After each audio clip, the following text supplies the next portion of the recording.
Today, mates, I'm gonna shove a shrimp up your ass!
Hey, good evening, everybody.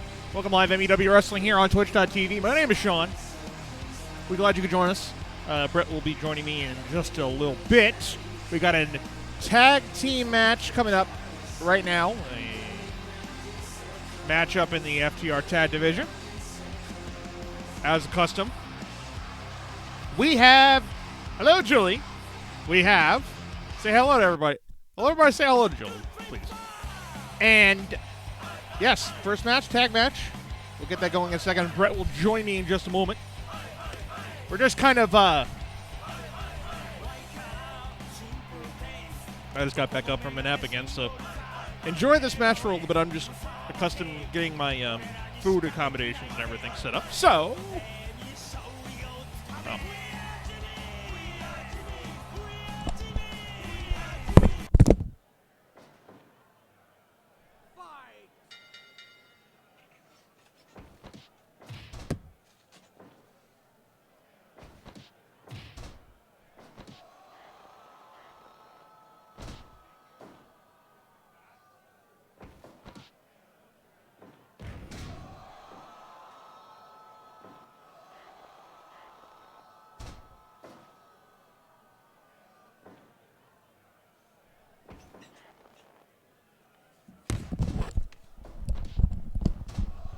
Someone needs to get a different keyboard. Actually, that's on a laptop, so it's probably like, eh. Give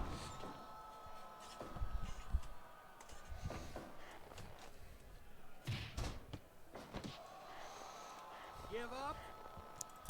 We have, what do we have? We have the Brotherhood of Steel. We have Los Gatos. So what does this mean? Well, we do have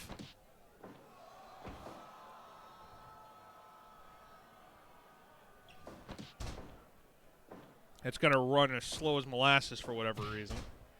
I wonder what I could shut down. Probably could shut off Steel Series.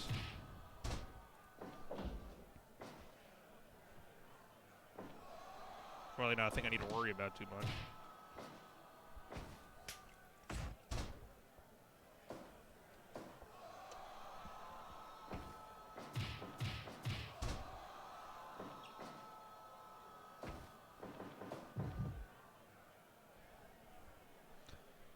Red Boys finally won the championship. So we'll be looking for different contenders in that situation, but we'll also be looking for people that are the next people up. The Red Brotherhood of Steel at 2-1 are one of those teams. The tag team division right now is not too bad of looking of a division at the moment. All the way out goes Chris Steele. Los Gatos 1 and 2, and Brotherhood of Steel 2 and 1.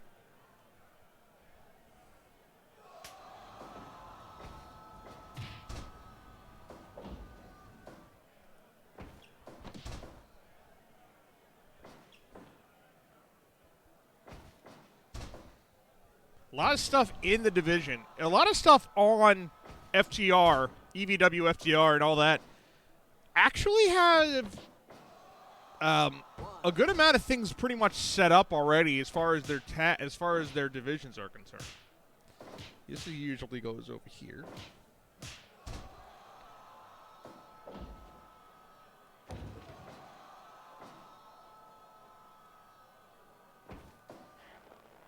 That's not what I wanted. I wanted this. There we go. Here comes Felix.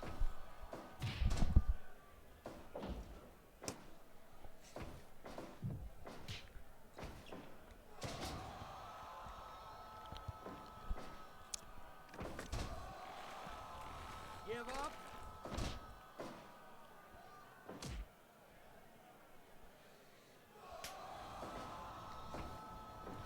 As Chris gets back into the match again. James, a former champion. Give up. As well.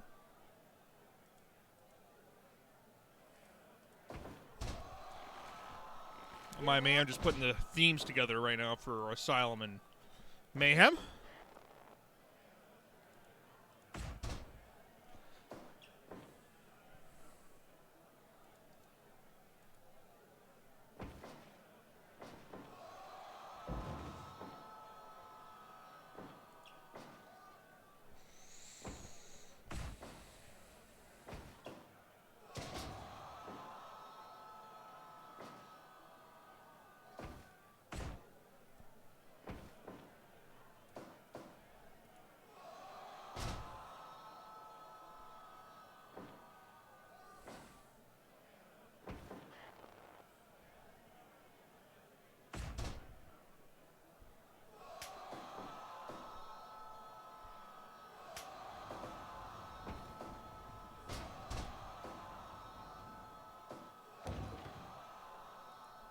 Here's a cover.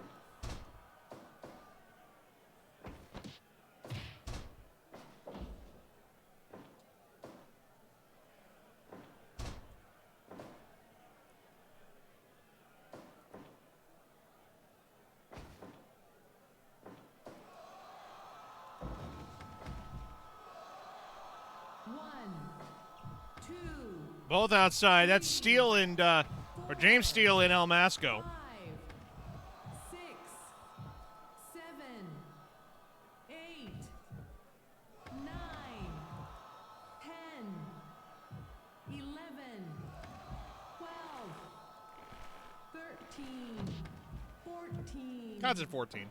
Back in.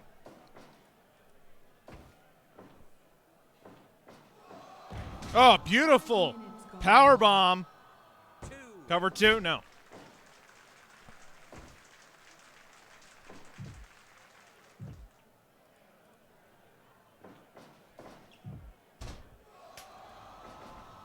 Chris tagged in by James, and he'll go after El Masco.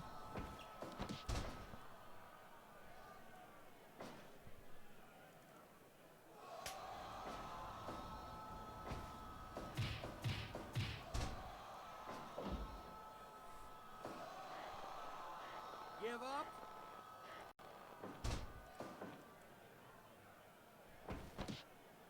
Get over the top smash there. Felix in the ring. For Los Gatos over the top over to the top forearm by the Brotherhood of Steel's big man, Chris Steele.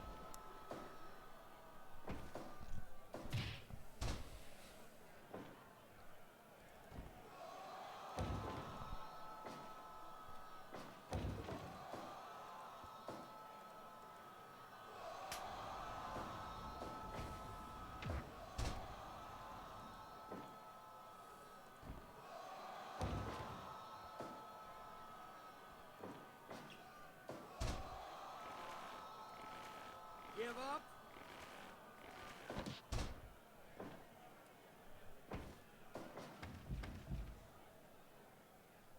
One, two. Back in the ring comes Chris again, I believe. Felix drops him there.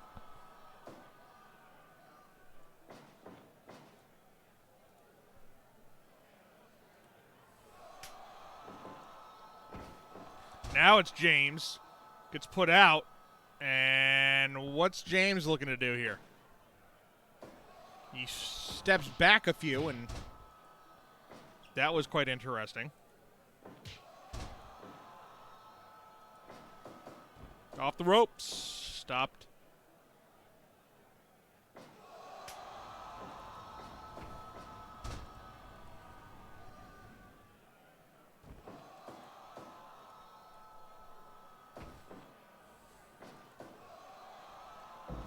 Suplex by Felix.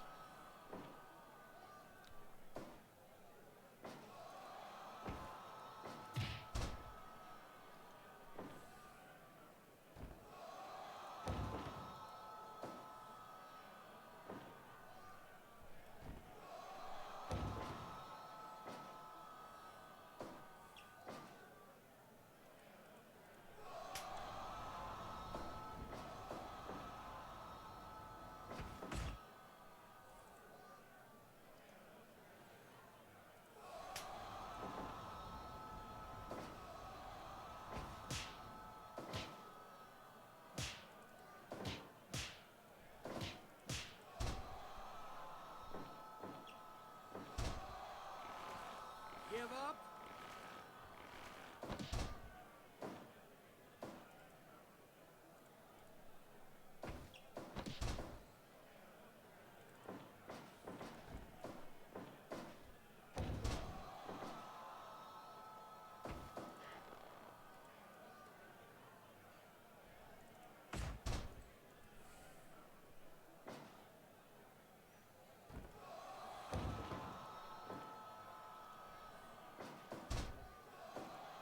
Look at this cover. El Masco. All sorts of knots. 2 count only, though.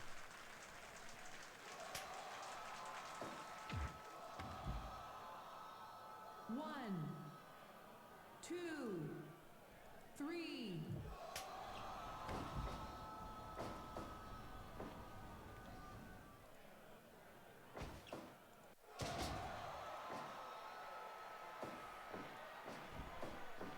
Felix drops a leg.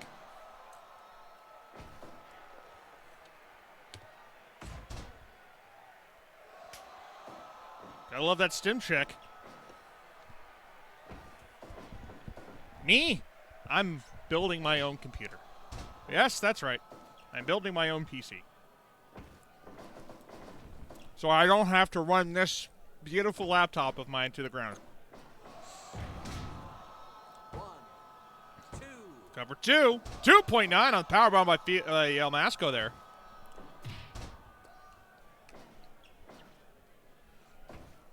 Oh! Give up.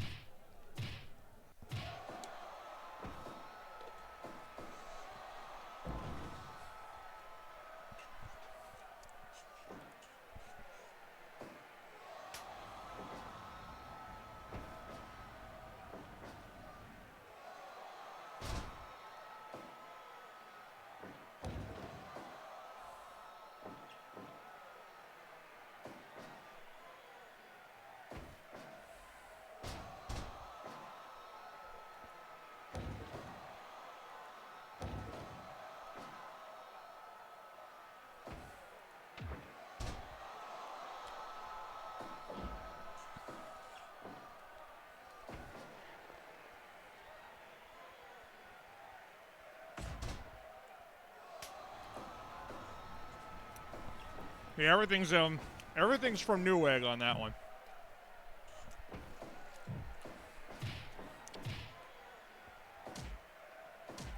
Oh. 10 minutes gone. Oh! Give up. Is that the cat's cradle? Give up. Might be.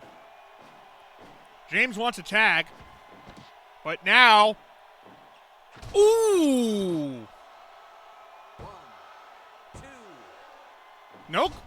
Wow. Surprised that didn't do it. Felix, I thought he put a dent in his head there with that knee. Right. You're right.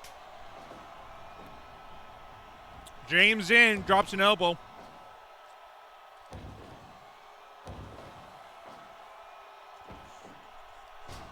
Good DDT. Another elbow. And another.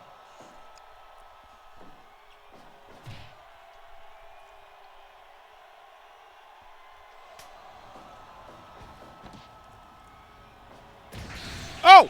Oh no! James Steele is out.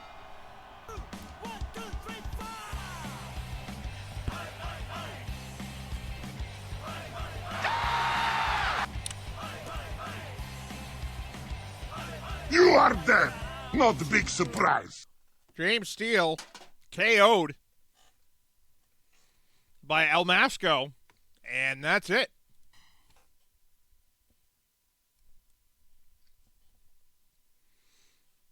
An interesting series of events there.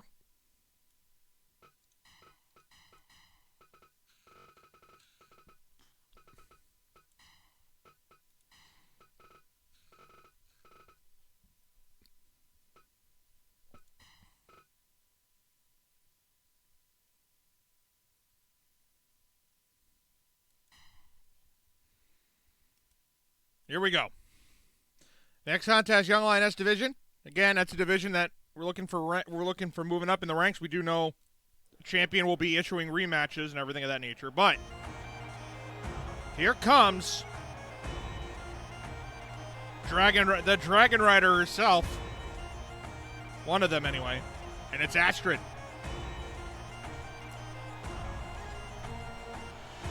Hello.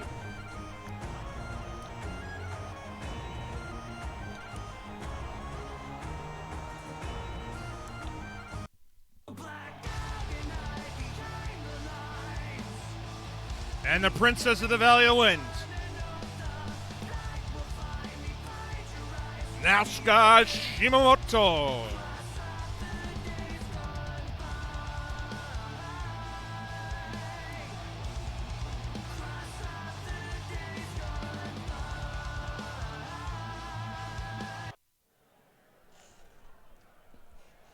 Here we go.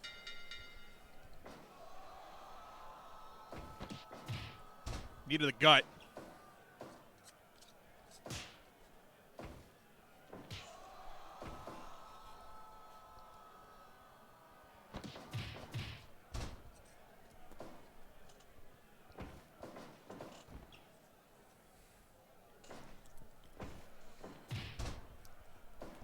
These two newcomers battling it out.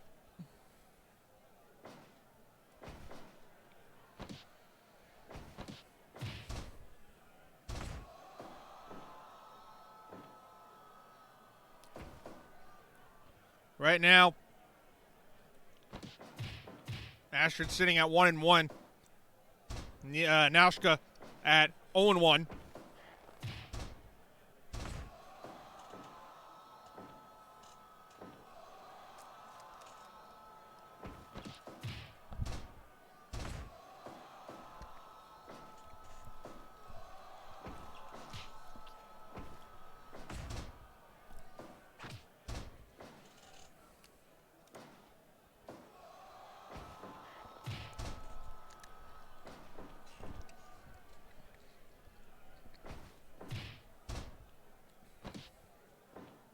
Ooh.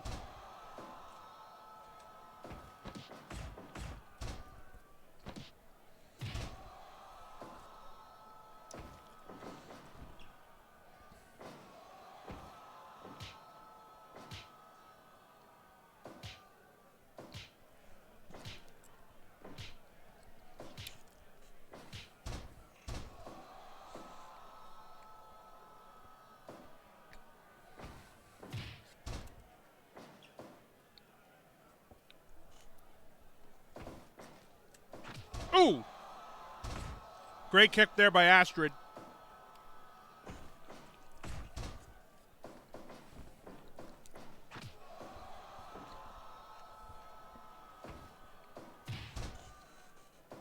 Cover. 1.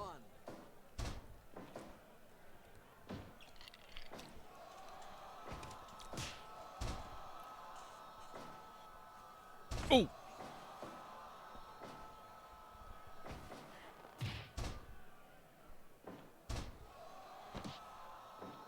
Oh, another good kick.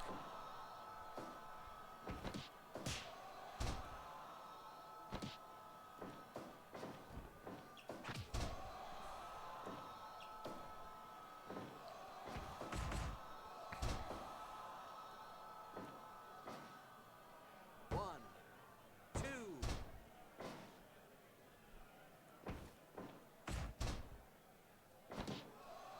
One, two.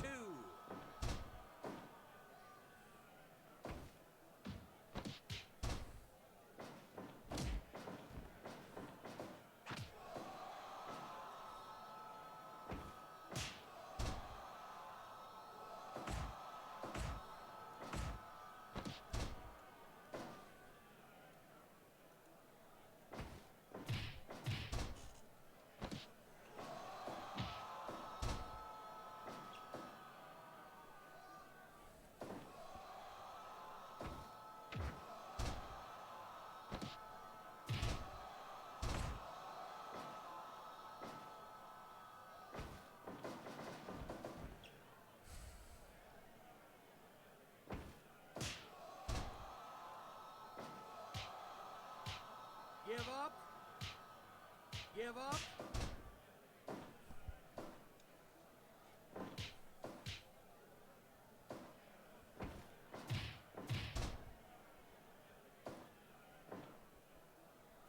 One, two.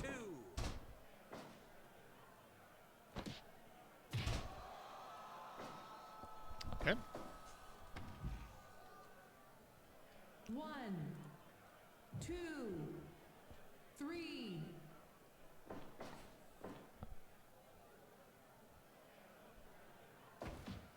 Ooh, oh, clubbing blows here by Naska. And finally, Astra goes down.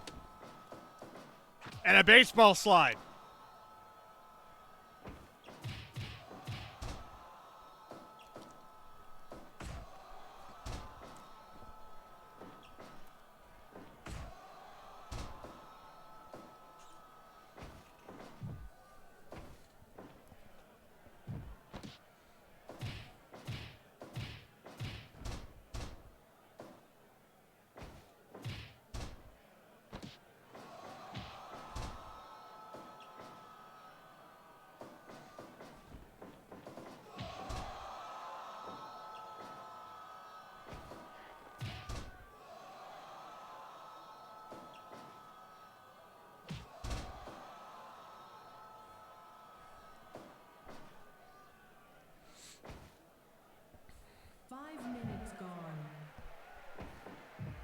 Oh.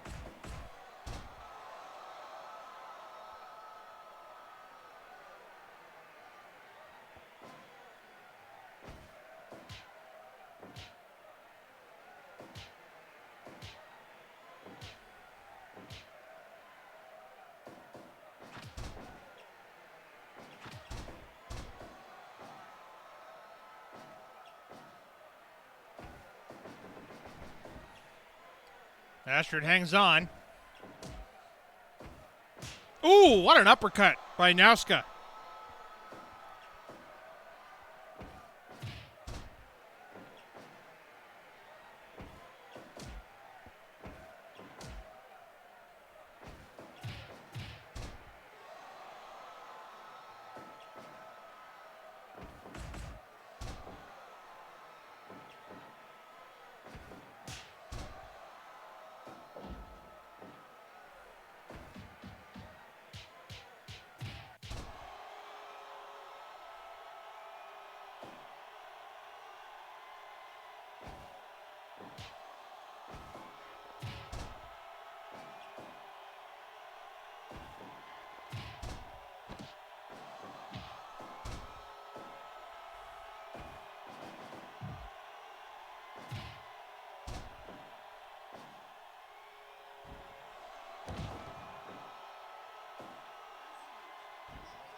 Nauska waits. Oh, Kamagoi! Right there. Takes Astrid down.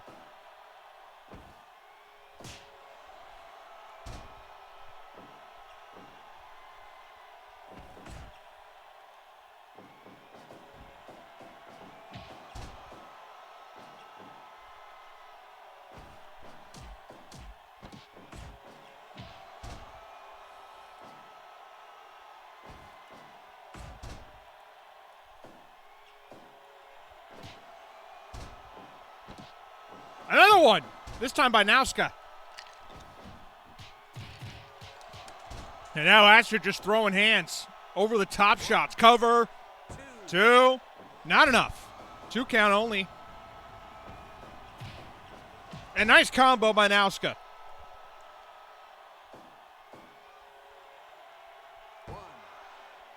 Cover 2. No.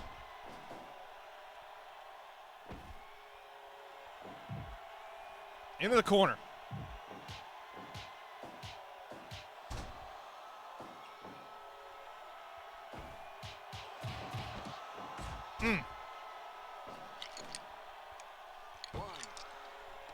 Cover 2. No.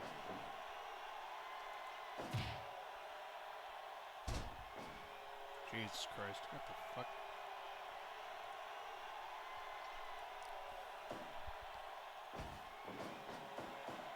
Into the corner. Beautiful combinations by Astrid. Now, what's next for her here? Astrid drops maybe a right hand and a knee? More like a right knee. And a falling fist.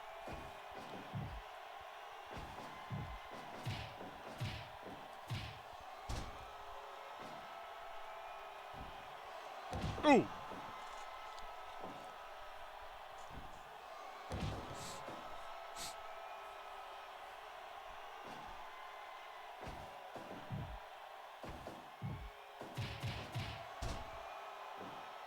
Up top. Drops another right hand.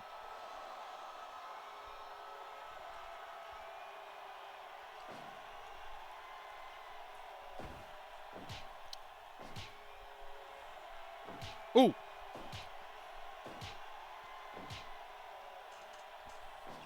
Huge kick from Nauska. Works on that right leg.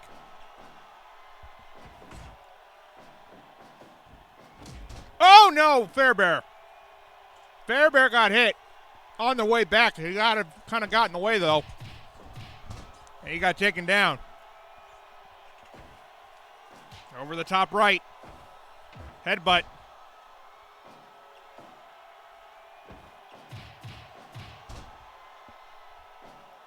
Going up. Going down. Drops the fist there.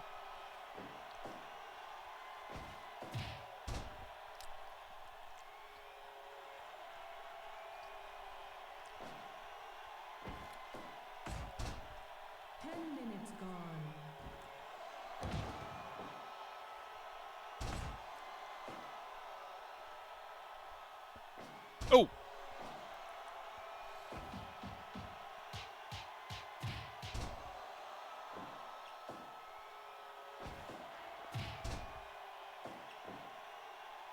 Now Scott. Oh, a couple elbow shots from Astor to get out of it.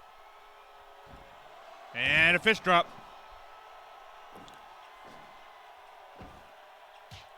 Oh.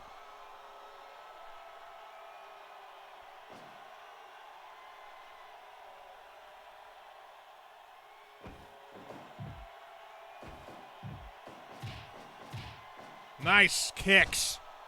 High kicks, that is. Drops a fist.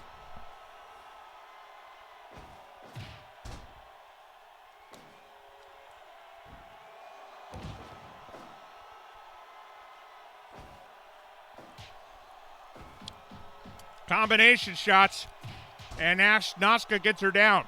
Back and forth matchup is dizzy. I'm not really sure who has the upper hand here.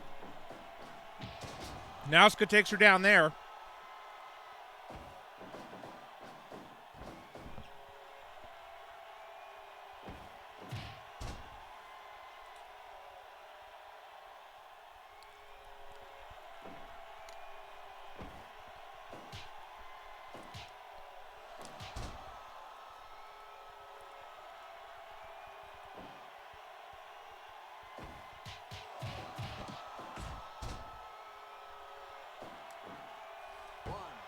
Cover. Two. Oh, we got a three. And it's Nauska. Her first win of the year. And her first win in MUW on that one.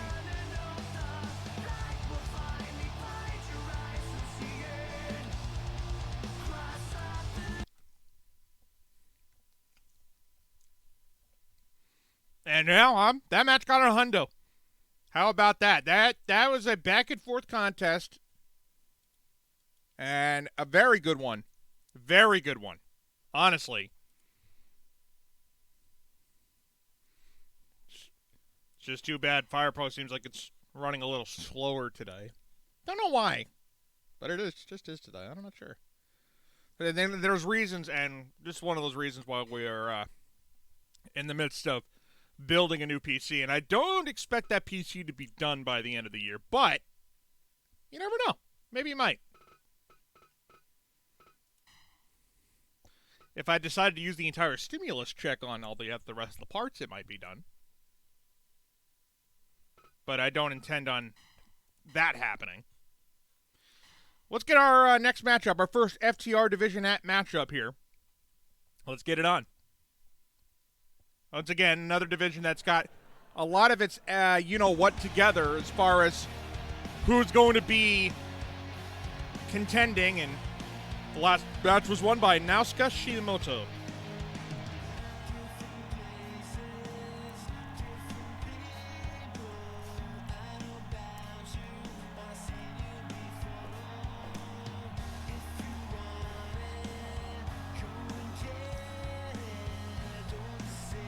You're welcome. I'm actually going to see what happens if I do this real quick.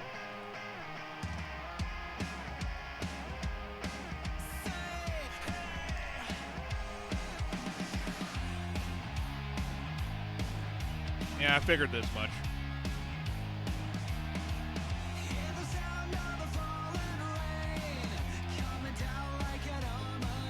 Well, let me see if I can fix this up while I'm waiting for Brett.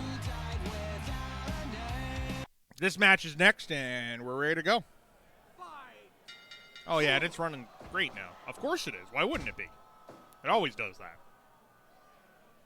All right, I'm going to go to my sound settings and actually disable these are the other sound things that I don't use. And maybe I might be able to run Hangouts on Google or on Firefox instead. Because methinks if I don't use Google Chrome while while I'm doing a stream, I think everything would be fine.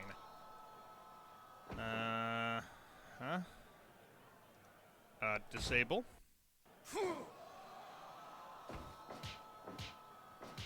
Yep, that's correct.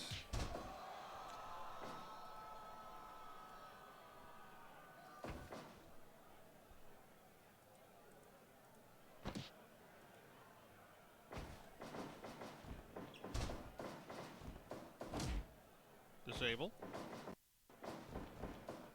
Default. Yeah.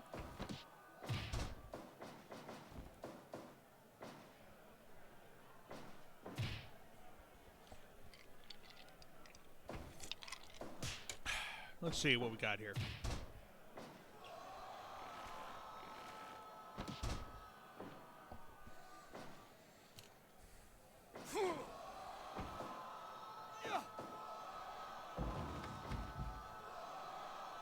One, two.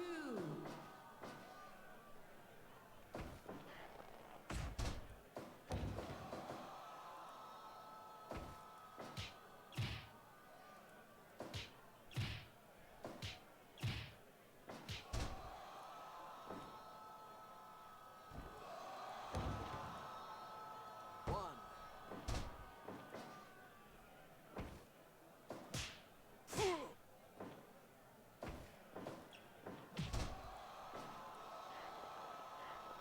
Give up.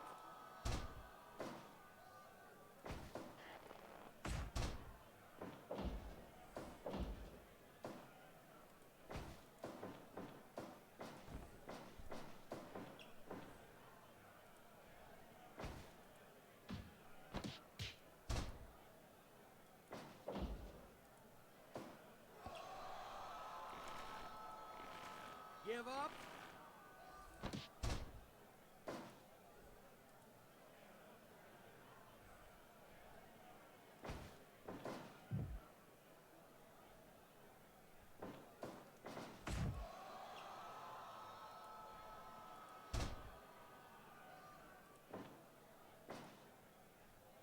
One.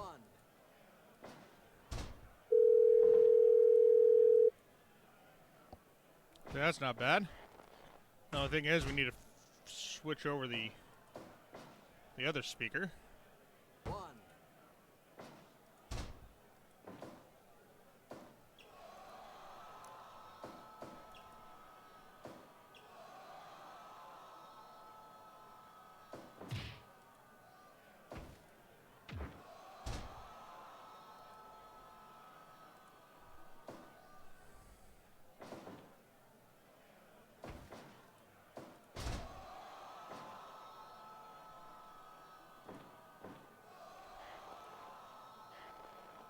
Give up.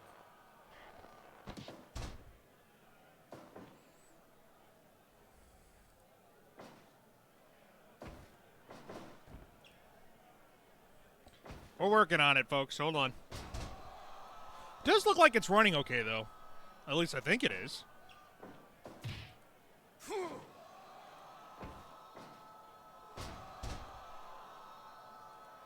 Does it look like it's running okay right now? I mean,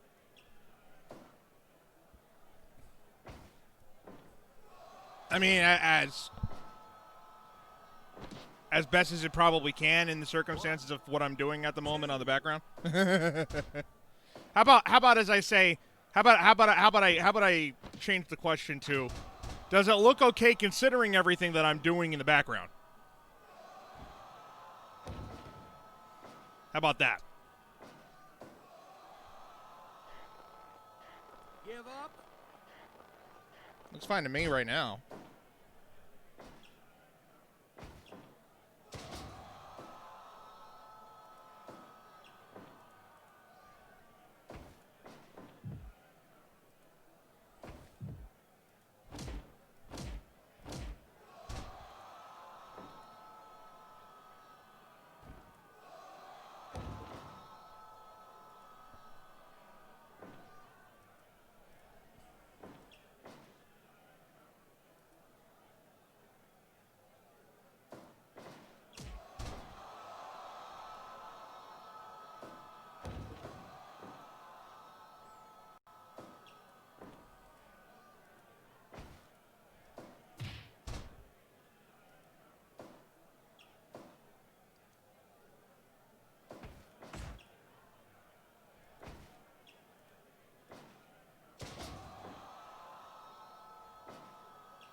Firefox doesn't have exactly the best of settings for this. I'm just trying to see if I can make this run better. And it's just like, let's see here.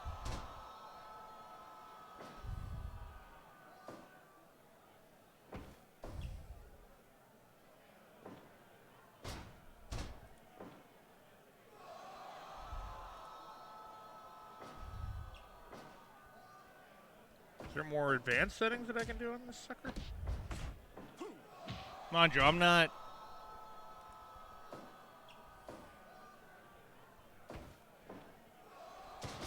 Oh, here we go. 5 minutes gone.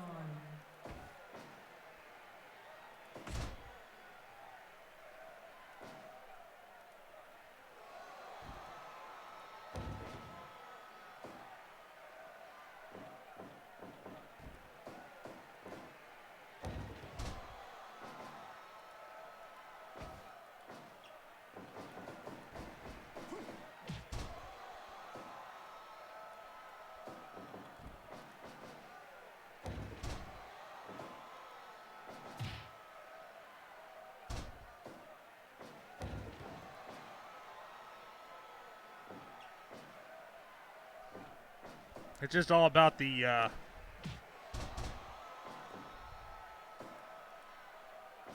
it's just all about the microphone situation now. At least I think. Now let me see if, wait a minute, maybe...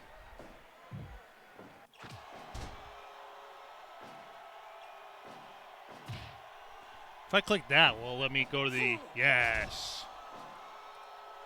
That's what I want.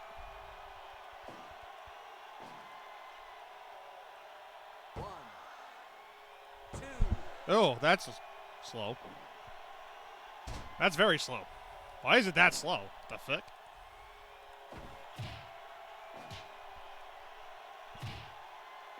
Yeah, I know my mic sounds fine. I'm just trying to figure out the sending video out thing. No, it's still... Nah, see, it's still doing the same thing. It's still doing the same thing. I'd much rather just have Chrome run everything in the background then, because that means it's all coming from at least the same thing, at least. That's the problem. The problem I'm having is that I want to try to use as little CPU as I have to. 2, 3, While this match between Sammy Caps and Jimmy Kane kind of suffer from it. But then again, not really. I'm not losing any sleep. No, that's why I'm running everything. I'm just gonna go run everything on Chrome here. Hold on, you're gonna hear the beep beep beep beep beep beep thing real quick on Chrome on the Hangout call. That's gonna be loud for a minute, so I apologize. Then I'm gonna go over to the support page, and then we should be good to go. It's already running better. Just because we're using one browser and not two. That's kind of what I was worried about. Oh, Brett picked up the phone. Hello. How about that? He picked it up. I wasn't expecting that one. That one I want. There we go. Hello. Is he there? Hello. I don't hear him. But he did pick up the phone, apparently. Good moonsault by Caps. 1, 2. He did leave the call, but he did answer it anyway. All right. So in any case, here we go. I think we're good now. Or I mean, as good as we're gonna be. So no more fiddling, and I was about to say the other one. Never mind. Fiddling around. I guess that's as far as I'll go with that. As Kane and Caps going one-on-one here. In the FTR division, running down, he went there. In the FTR division that shows Sammy Caps and Jimmy Kane near the bottom. Cap's at 2-1, actually. I apologize. No, Sammy Cap's actually at 2-1, so he's actually third overall and second in the division. Actually, he's got a better record than the champion Aaron Miles. And with a win, he'll have a better record than him. But nobody has a better record than Damian Longoria, who, as I mentioned, with this division having all of its you-know-what together, it will be a situation where, obviously, Longoria will face Miles, or a very important situation, Miles having a match tonight, setting it up an opportunity perhaps, for a Anarchy title opportunity, championship opportunity. So that means that Miles might be out of the picture completely. So this is for that second spot. A lot of these guys in that second spot, at least up here, are looking at that situation exactly the same way. Could there be an opportunity for a guy like Sammy Caps, for a guy like Jimmy Kane? Kane wins this match, he's 2-1. Caps wins this, he's 3-1, so he's right in the driver's seat. But Gomez Combatiente, Jimmy Kane's 1-1, and Jay Era, who's at 2-1, or would be at 2-1 with victories. Interesting to see if Longoria, there's a 3 count, and Sammy Caps is now up to 3-1, so he just put himself even more into the driver's seat. A big-time win for Sammy Caps as finally things started to settle down and we were able to get the nice little call to the finish. He moves to 3-1. The only 2 people in the division, Sammy Caps off a Capbuster and a good braiding at 98. So Caps wins his match against Jimmy Kane. And Caps goes to 3-1, which again, he's sitting in the passenger seat right now. He's running shotgun. Damian Longoria has his championship match. He has his championship match set up against an Aaron Miles. However, Aaron Miles right now victorious in his first Anarchy division match. Albeit, I think it was against, who was it against? Who did he fight? He fought somebody. Who did he fight? Aaron Miles. What was his first Anarchy division matchup? Well, it doesn't matter. He's going to have another matchup. He's going to face off against former Miles defeating Blood Alucard. He's actually the veteran. But with that victory, and we also have Longoria and Combatiente. So Combatiente's got himself a big opportunity here tonight as well, to make sure that he stays involved. And I'm sure next week we'll probably see, perhaps, if Combatiente were to win a match between him and Sammy Caps. As we know, Gomez Combatiente defeated Jay Era, who defeated Damian Longoria. Now, I'm sure Jay Era will get an opportunity next week as well, but right now with the records the way they are, Caps now to 3-1. Kane goes to 1-2. He matches up with Austin Bain. And this is a pretty good stacked new FTR division. I really like how the FTR division is shaping up in this so far this season. The tag team division looking good too. I believe the Brotherhood of Steel was victorious earlier, or was it Los Gatos? Los Gatos on a knockout one. That's right. So Los Gatos moves to 2-2. So now we have 2 teams at 2 wins. Actually, 2 teams at 2-2. And I tell you what, that division is looking pretty good. Nashika Shimamoto with her first win moves to 1-1. Astrid 1-2. Some work to do to get to Amanda Violence or Ruby Winter's situation.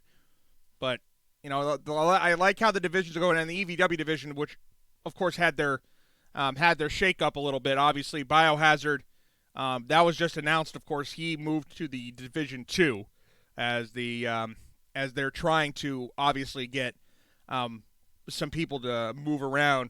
And I do believe that there will be somebody moving out of that D2 division at some point. We don't know exactly when that will be, because right now both divisions should have 10 and one has 11. So, again, we'll see how how that will go. Maybe somebody might be going back into the Young Lioness division that could use some people. All to be seen. But things looking good in FTR. Things are looking nice and clean in FTR. Speaking of that D2 division, let's go over there. We have, you know what? Wait a second. Let's see this one. Stackhouse and Shepherd, huh? You know, I don't like doing this a lot of times, but I'm actually going to make a change. We are going to make a change here, folks, and it's, I think, would probably be for the better in this situation. We're going to change this match here, this EVW D2 match. I believe that there are 3 individuals that need this match a little bit more than Crystal Stackhouse and Miranda Shepherd do. So, with everyone's blessing, I will go about to change that up, and we'll have that match instead. And I think if you look at the rankings, which you can go take a look at by using !card on the stream and the chat, and you can go to our exclusive MUW Control Google Sheet page, which you can check out all the tabs. It goes back to history of matches, title history, and of course the current rankings as well.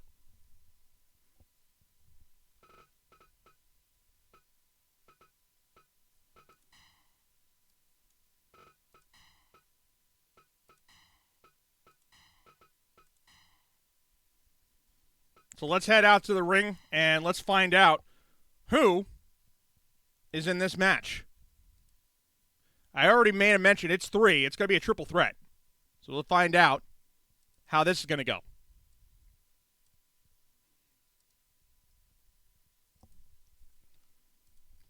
So let's head out there. Oh, yeah, I got to open the thing. My bad. The former Division 1 champion,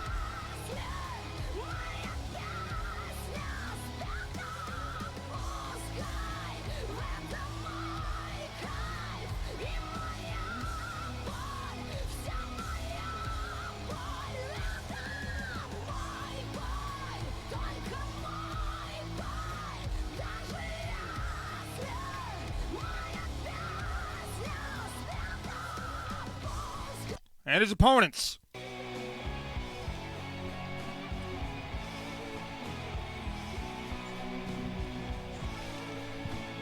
Big Fitz, Captain Ed in the building, ladies and gentlemen.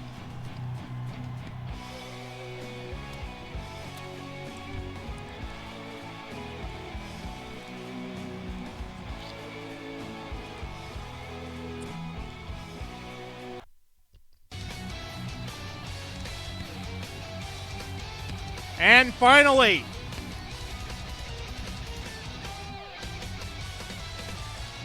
Usagi.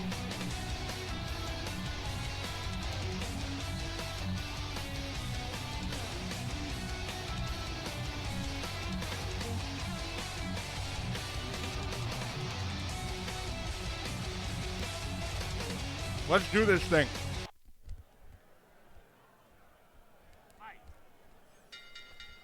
And off we go. Triple threat. This is the EVW's D2. Everybody's going to have officially a win-loss record and a win percentage after this one.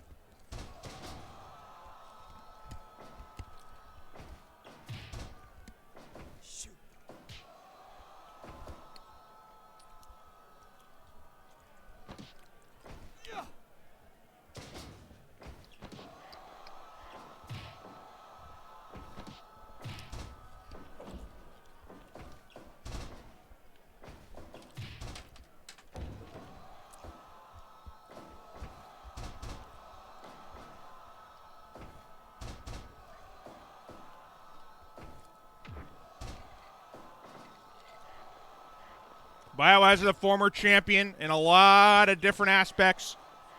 Fitzgerald, the former D1 champ. Had some time on the main roster last year.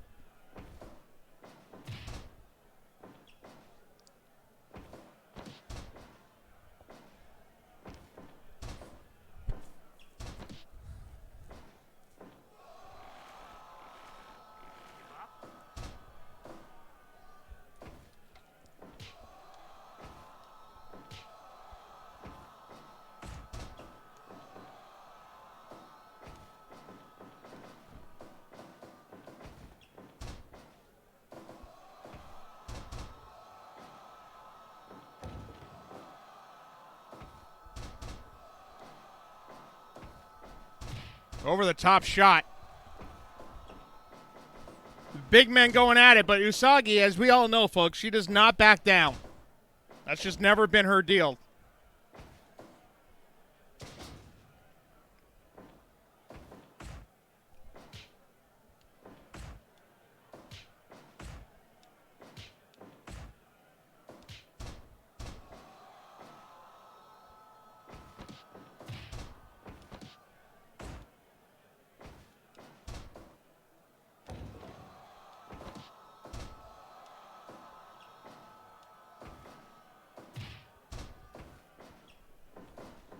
Off the ropes they go.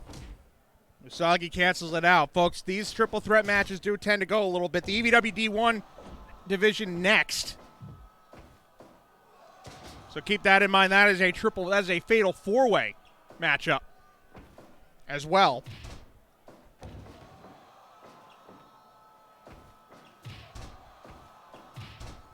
And with Luke Lawrence getting that title back, only matter of time to figure out. There we go. Now it's fine. Who is going to be the next contender in that division? But also don't forget about this D2 division. Someone needs to take out Grizzly Joe. At least I think, right? Grizzly Joe, the champion. At least I think he is. Pretty sure of it, right?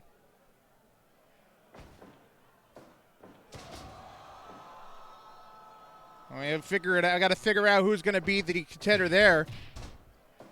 Nathan Wright getting his first match win. And then you also have... Well, Emmerich's got his rematch as well there. That's right. I forget about that. But it's all about trying to figure out who else is going to get in there. Someone's going to go 1-0, and then I would figure next week we'll figure out who's going to ascend from that situation. Because we'll then also have a whole bunch at 0 whatever, and we'll probably get a nice little big matchup together to find out who's going to get out of that situation as well. So we also have...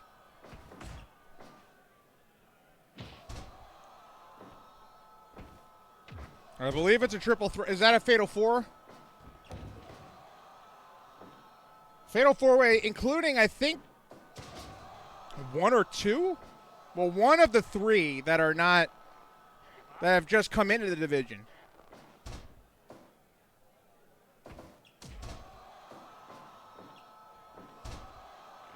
Into that D1 division. So we'll see.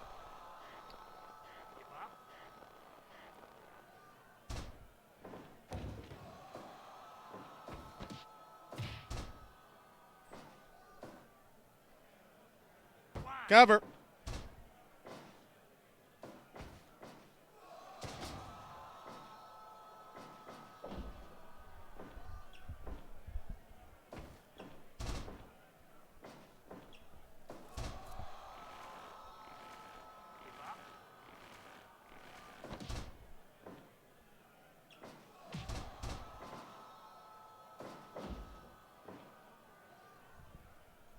Biohazard and Usagi after, which is interesting.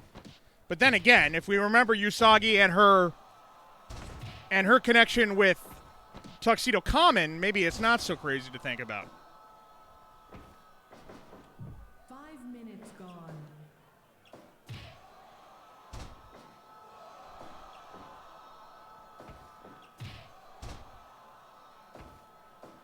Remember, exclamation point card if you want to figure out. Want to find out who we got, what we got in action tonight.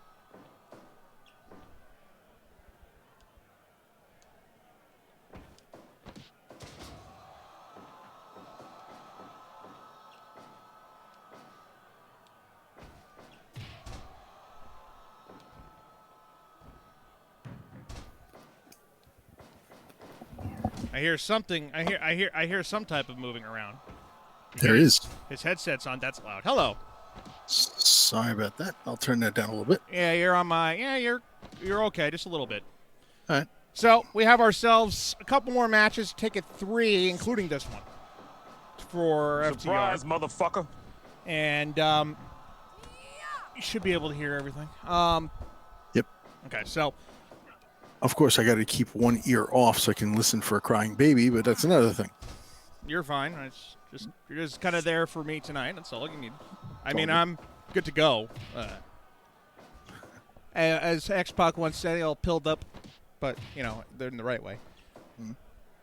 But yeah, so big deal in this one. You got 3 people trying to get on the right foot on the on D2 here in EVW. Makes me want to take a shit. That's man. it. But one of these 3 will get their first win, and all 3 of them will get their first match in anyway. Nice move there by Usagi, who we've seen it time and time again. She does not mind. This may be a Geiger bomb, but Eddie Fitzgerald saves her. Probably inadvertently in these kind of matches, things kind of get handsy as it does everywhere else. Because hands. Yeah, get him.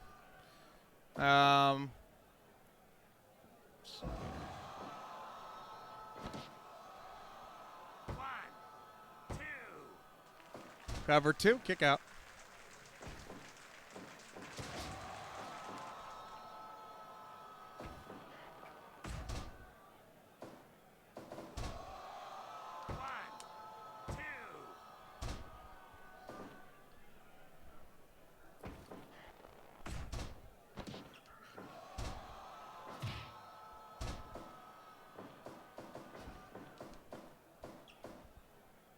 And picked up there, and a double axe handle takes Usagi down there. Fitz was looking for the Rogue Wave, that little Rogue Wave one-armed underhook kind of spine buster situation there. Didn't get full control of that there, but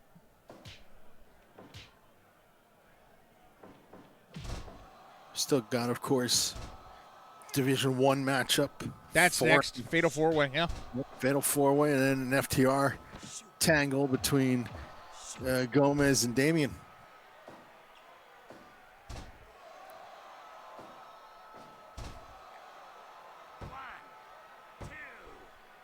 .9 right there.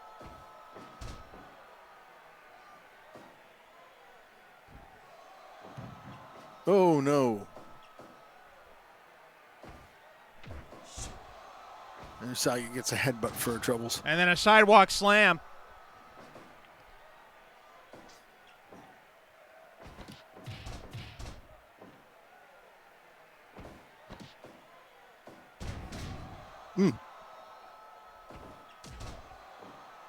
Leg sweep. Cover. 2. 2.9, almost eliminating Fitz there was Usagi.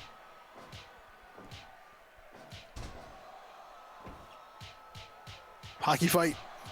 In between these 2, Fitzgerald usually gets that victory, the Minnesota-born kid. And Usagi kicks out.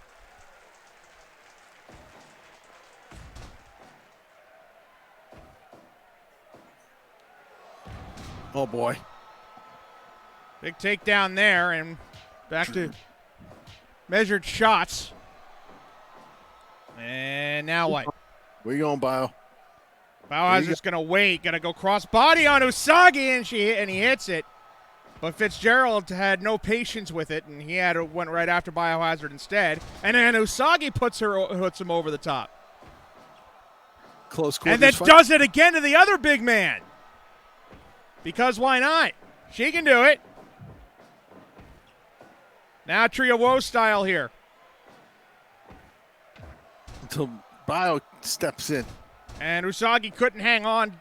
She had to let go of the feet, and fortunately, 10 kind of collapsed the knee there, or the neck there a little bit. Sidewalk slam. Still some close quarters fighting going on here. And now the hockey fight between these 2. And Usagi said seen enough of that. But a vertical suplex by Biohazard. Now as we're at a 10-minute mark, we usually start seeing maybe getting around this point where we see our first elimination. The question is who's going to get that first elimination?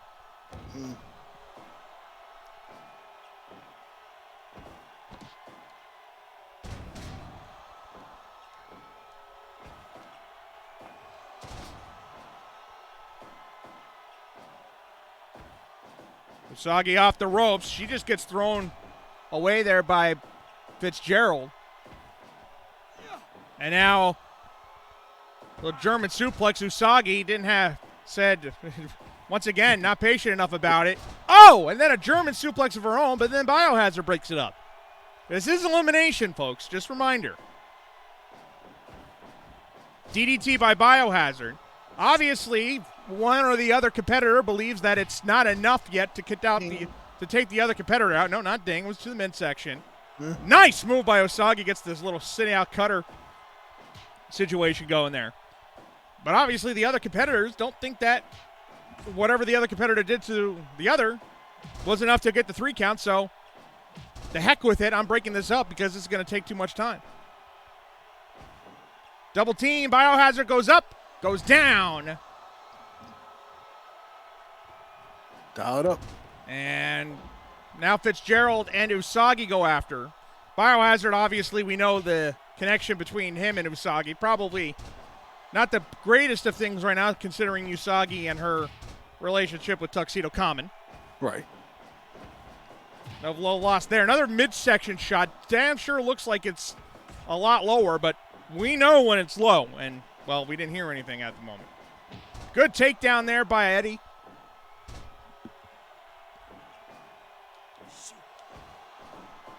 Off the ropes. And Fitzgerald gets thrown on. Then Usagi. What's this? Going up. Sailor Moonsault. Cover 1, 2. And taking out Biohazard was Usagi. So Usagi gets the first elimination. And now a hockey fight between Usagi and Eddie Fitz. And it's going to be the big man from Minnesota getting the upper hand. But Usagi, again, she's tough as nails. And another Sailor Moonsault. This could be it. On Fitz. Usagi. No, kick out at 2. And need some more.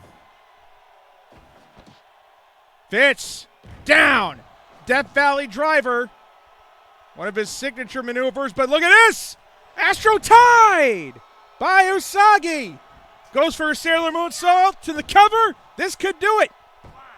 For the 1, the 2, no! And kick out at 2 by Eddie Fitz. Dragon Screw Leg Whip. Straight 2 there, though. Well, Fitz is not out of this yet. Took the Astro Tide in stride, and now another one.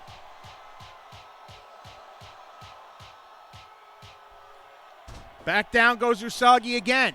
Back control for Fitz. Takes a clothesline. Gonna go with an elbow drop, but she gets out of the way again. Now it's a bear hug. This is trouble. Big bear hug to Usagi, who's tough, but I can care less about that when you have her there doing this. Look at this. Sliced bread. Sliced bread by Usagi. Going for another Sailor Moonsault. Got it. Cover here. Could this be it? 1, 2. No, again, it's Fitz at 2 straight up. Sliced bread again. Usagi just keeps going right at her. Right at him, I should say. Oh, now Death Valley Driver reversed. Rolled up into a roll-up here. 2. No, again. Fitz. Elbow drop. No, again. It's Usagi out of the way. Sailor Moonsault to the back. Ooh, Not the wind out of him, maybe. Going for it again. Why not? Hit it. No, missed it this time. Eddie got out of the way. Fitz. With the right hand. Combination shots. Left hand decks her. Gets her back up. What's she going to do? Run the ropes. Now put her into the corner. And here comes the big man, but she got out of the way again. Sailor Moonsault to the back once more. Now picks her up. Back control. Backstabber thrown around into a nice little cradle pin. Here's a cover. The 2. No, again, it's Fitzgerald the 2. Straight 2. Another bear hug try. This could be bad again for Usagi. She does not like to give up, though, and she doesn't there.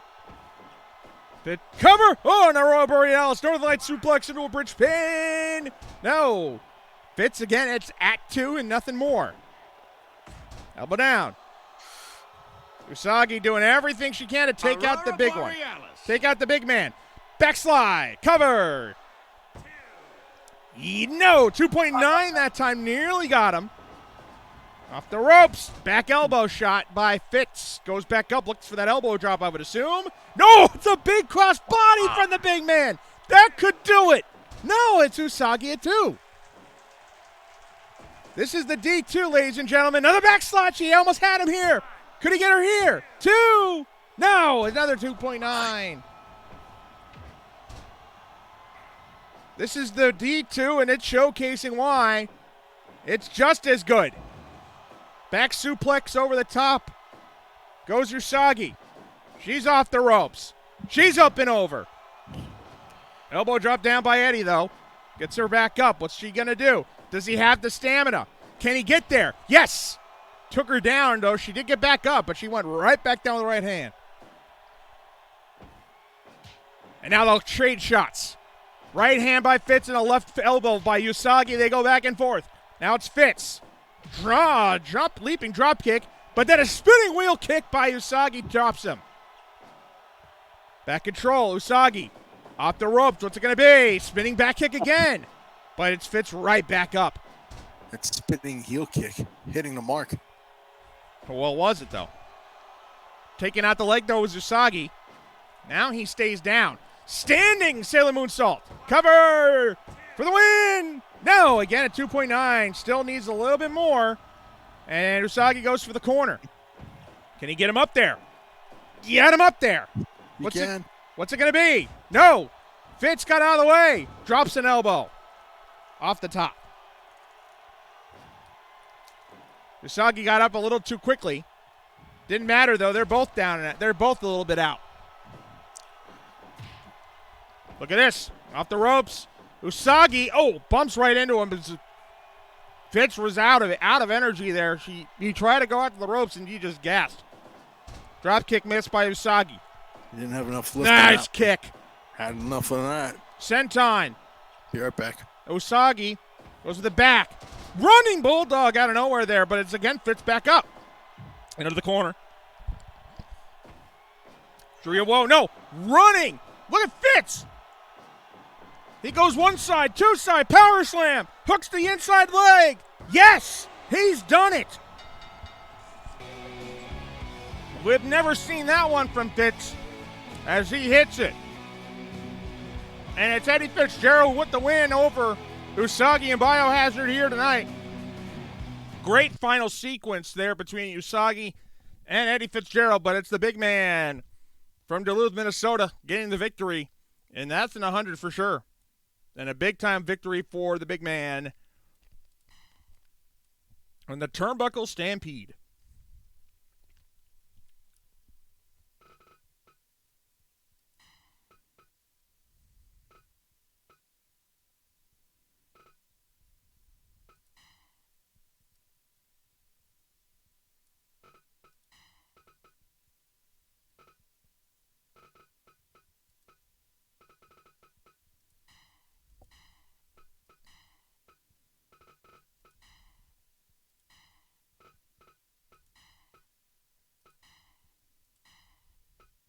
All right, let's get back out there. This is D1 action. Don't get used to the rope setup. That's all I'm going to say.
back in time for this next one.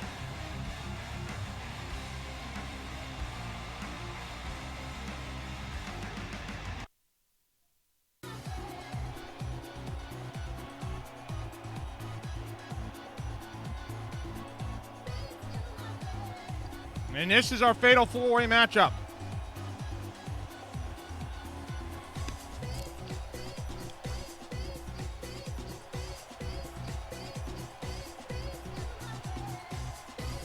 So in the end, Eddie outlasts Usagi to win that matchup there. Uh-oh. There's going to be more. Yeah, pay no mind to that. Yes. Please don't pay attention to what's behind the curtain there. Yep. Pay attention to what's behind this curtain coming up. Let me just make sure that it worked. Oh, yeah. Let's do it. Weapons of mass destruction. Off we go.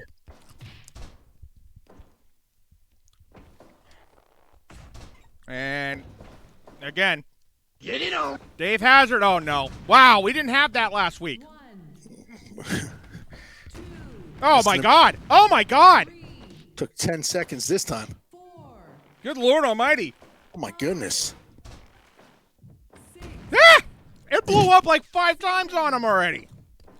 8, 9, Yeah, you better believe he's cut. You are dead. Oh, that one Not did a blow big up. surprise. 11, 12, Cloverleaf out there. 13, Oh, no, and then Blaze actually is the one that fell into it. 15, 16, And off they go. Co-main event. Has to be would be a co-main event. Elimination. Double team on Emily Ackaloy.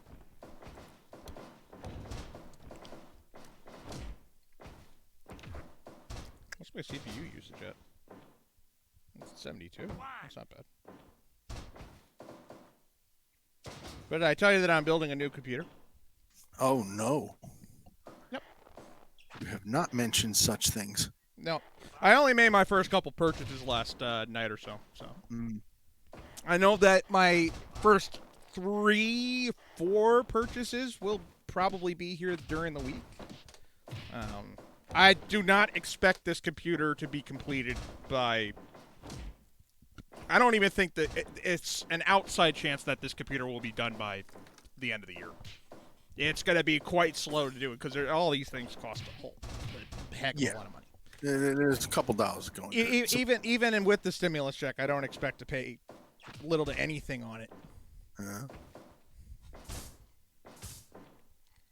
Oof. Because that's not what it's for, so I'm not going to do that. I just want to be able to... I just want to be able to keep this computer running longer, and the way that I have it now, rather not have to keep having to keep it going like this. Like, for example, I don't need to worry about the the speed of matches like this kind of slowing things down, and that would never ever happen on this new one ever. Sidewalk slam. We got blood on the canvas, but that's why this canvas is different from all the other ones. That's right. Beats by Ackaloy in the middle of the ring. Maybe with the highest quality fabrics and polymers Right. Sure. to get rid of those blood stains quickly. Well, it's just swap it out with the FTR one. It's kind of, over the top right. Into the corner as Drake Blaze, the veteran of this entire crew here, thrown into the corner.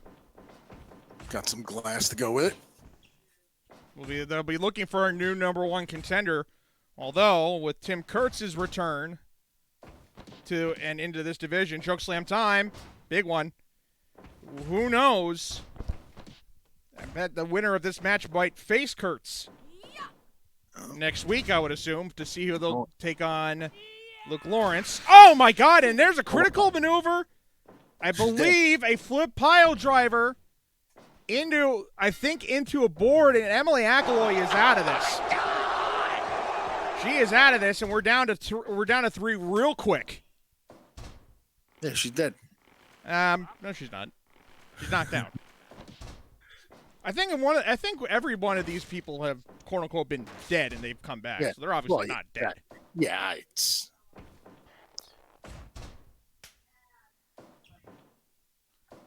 Swinging him. Oh. At least she's got part of a table to protect her. Oh, Blaze thought maybe he was going for the Blaze Bomber and then got hit right over the head by Dixon, who has the one takeout. And now Blaze may take out some frustration on him again. He did that already earlier in this match when he threw him outside. Blaze again takes him down with the Gutbuster, and then he slams him down that way. Chokeslam time. Dave Hazard and Drake Blaze very familiar with each other as he gets that chokeslam to go. Uh-oh. And Hazard's going to go boom on the outside. 1, Blaze going to take a kendo stick. 3, No, that's a light bulb. Light bulb. That's what I meant to say. Light bulb. And a chair's been brought in from the outside, and then goes the fluorescent bulb. Dixon's down, still down to be exact. And, maybe time for Dave Hazard. Give me all 3 of these. And Dixon falls to the outside again. 1, Enziguri on the inside by Hazard. You go boom. 3, Dixon comes back in. He's cut up big time. This is sickle. Headbutt there. That's only going to make matters worse. That's why there is nobody in this arena during the D1 matches. Because of the blood and because of fluids bouncing all over the place. You got to be careful out there. Yes, exactly. 2 and a 2.9 on Hazard. Don't want to fall into the liability of it. Yeah, no, there's liabilities and things. Not what most of you would think. It's a liability thing. Don't worry. That's collide there. Kevin Scythe making random return. Yeah, I mean, he's there on the ring, right? There he is. And on a stick. Kevin Scythe on a stick.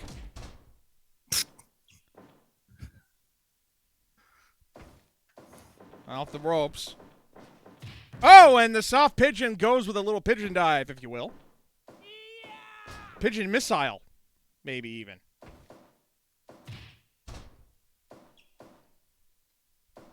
Here now. He goes off the ropes, Drake Blaze. And then him and Hazard bump heads. The fuck?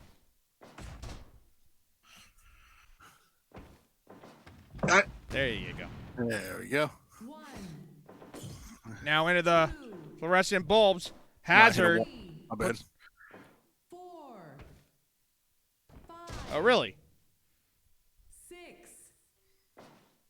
When did that happen? I mean, when did that happen?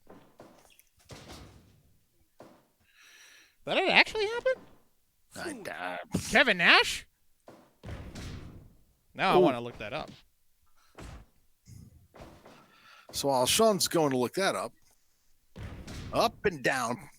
Kevin Nash is like 7 foot tall. I don't know how that happened. Enough alcohol. Up. Glassware into the corner.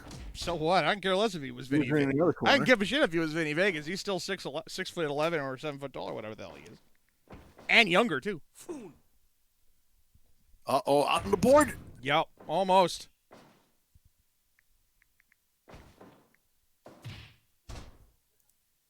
Oh, yeah. Look at that.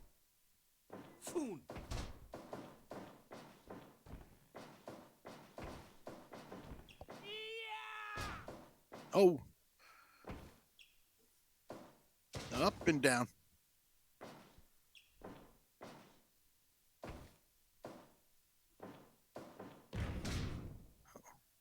Running power slam.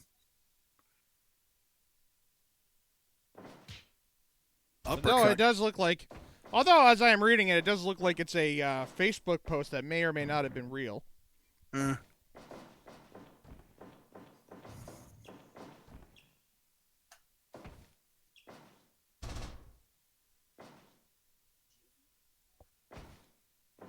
Light tube covered wood. Yeah, that's what that would be. Slugfest in the corner. Oh. Swinging and a miss.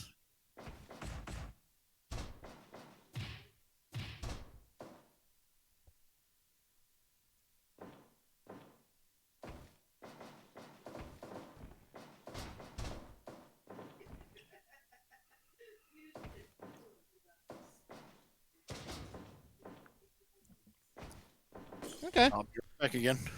There's some substance to it, I guess. Kevin Nash has also said if it did happen, I would have been arrested for at least manslaughter. I'm like, yeah, see, that's kind of what I would have been getting at. Nash is a big dude. Uh-oh. Good takedown again there by Hazard. Everyone's conjuring over in that corner. Still, Emily Acolyte has not gotten back up yet. I guess that's just going to be where she's going to stay.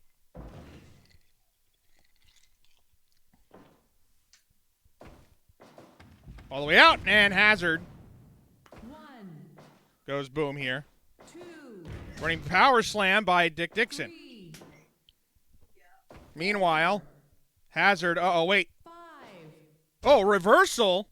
6, No pin because they're counting on the outside. No count.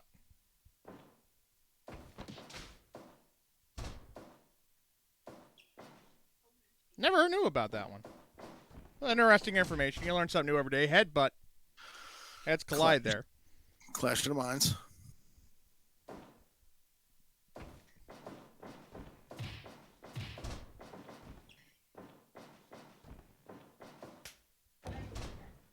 Kendo stick.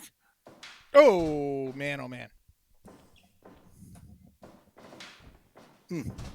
So, pigeon missile missed.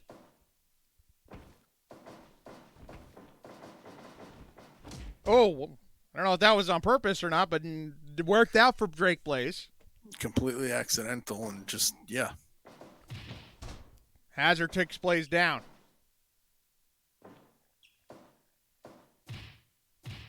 Clubbing blows there. But it's Blaze going for a choke slam, but Dixon gets in the way. Says that hasn't worked yet. Why are you going to do it now? Now Blaze going for a Blaze Bomber opportunity. Hits it. Release variation. Here's a cover one. Might be all for Dave Hazard. Slow count and a 2 count only. Big headbutt there for Dixon. Now Blaze going up for it again. This time on Hazard, or this time on Dixon. He gets the cover this time here. Cover one. It's a 2 and a 2 count again. 10 minutes have elapsed here. Oh, and then another meeting of the minds in the middle of the ring there.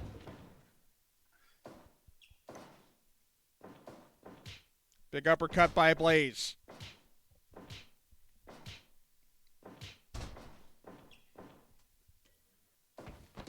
Oh, he's trying to take out the non-essential stuff to make sure that everything runs right. Oh, there's that too. I don't know. Cover 2 and a kick out again.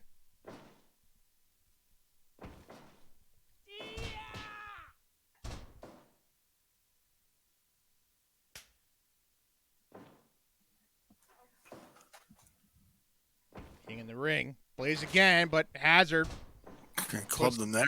clubbed him with the broken table. And then bump off the board there in the corner.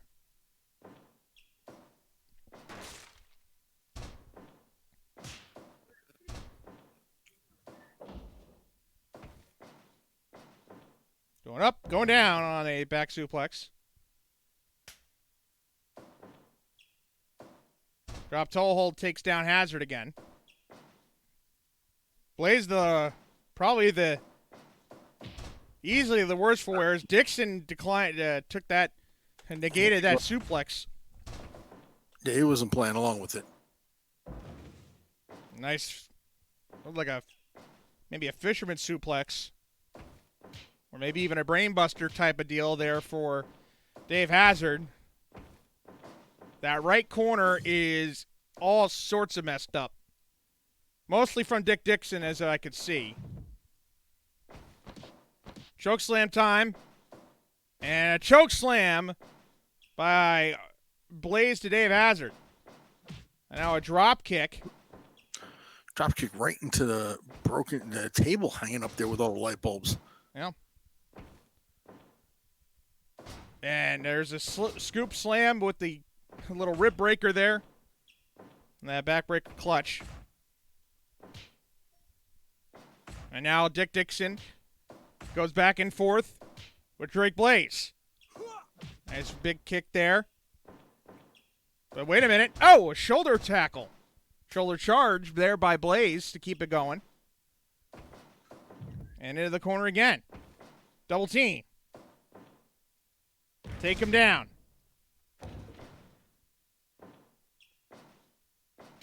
Big uppercut on the right hand. Blaze has both men down. Got to catch his breath, though. Hazard able to get him instead. Now that he picks them both up. Hazard, he might go for 3 of these. No, he goes with a huge lifting release. Vertical suplex. And more go boom. And a big takedown there by Hazard. And into the corner. Look out, this is going to hurt. Oh, no, they missed him, actually. Another potential brain buster there by Hazard. Double team. No. Double takedown. Dixon with his lefts and rights. Dixon with the right hand. Up and reversed by Dixon. And a kick to the back. High kick to the back even. He's up. And he gets a little leaping vertical suplex. Had some jumping on that one. Yeah, just a little more air under him. Off the ropes. Headbutt there by Dixon. That's going to sting. And now back suplex. Plays back up.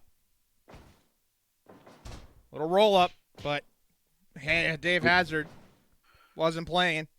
Getting touchy-feely there. Corner. And then off the ropes. Oh, wow. And they're roll down. Hazard the first one up.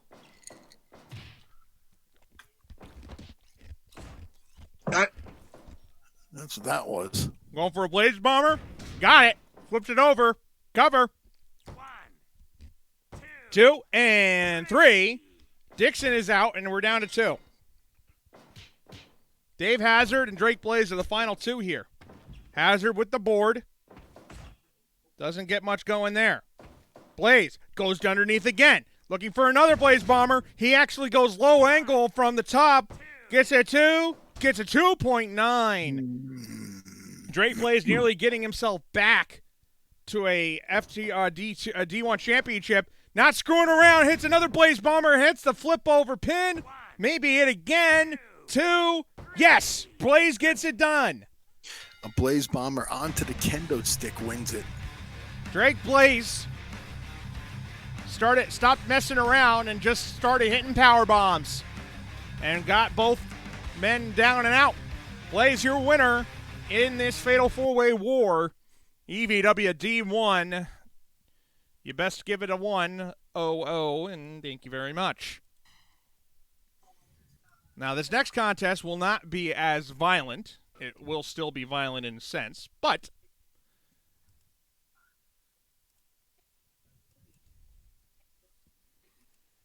you'll know that this will be a regular singles contest in the FTR division. We know that Damian Longoria will be going for his championship back, but will he be facing Aaron Miles? That's still yet to be seen. There's matches coming up. We're going to find out for sure later tonight, if he will be doing so.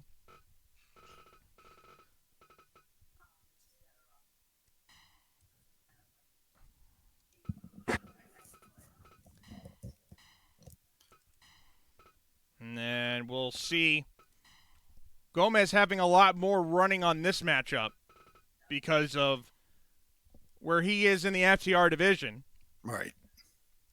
Longoria, he's in the he's going to be in the title match anyway. But we'll see.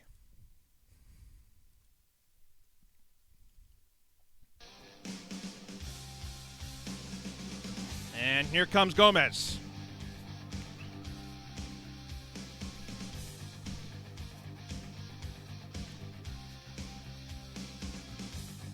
The Psycho Luchador, who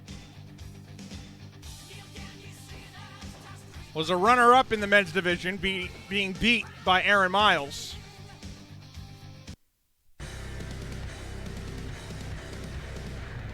But Gomez defeated Jay Era to get to that point, as Jay Era beat this man to get to their encounter. The former FTR champion Damian Longoria, who is hell-bent on getting the title back, whether it's from Aaron Miles or whether it's from nobody in particular. Longoria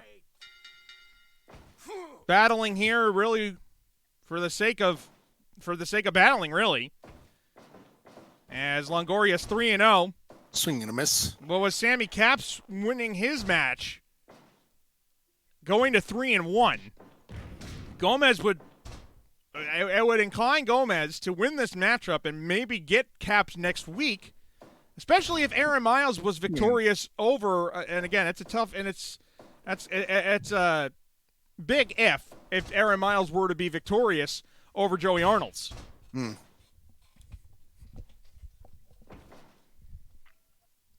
As Arnold's at 2-2, and you have Miles, which would be at 2-0 if he were to beat Arnold's. Let's get a bat in here. Bat has been in. His bat is in place. It's perfectly legal, just not encouraged. Stand there. Slightly frowned upon, not completely.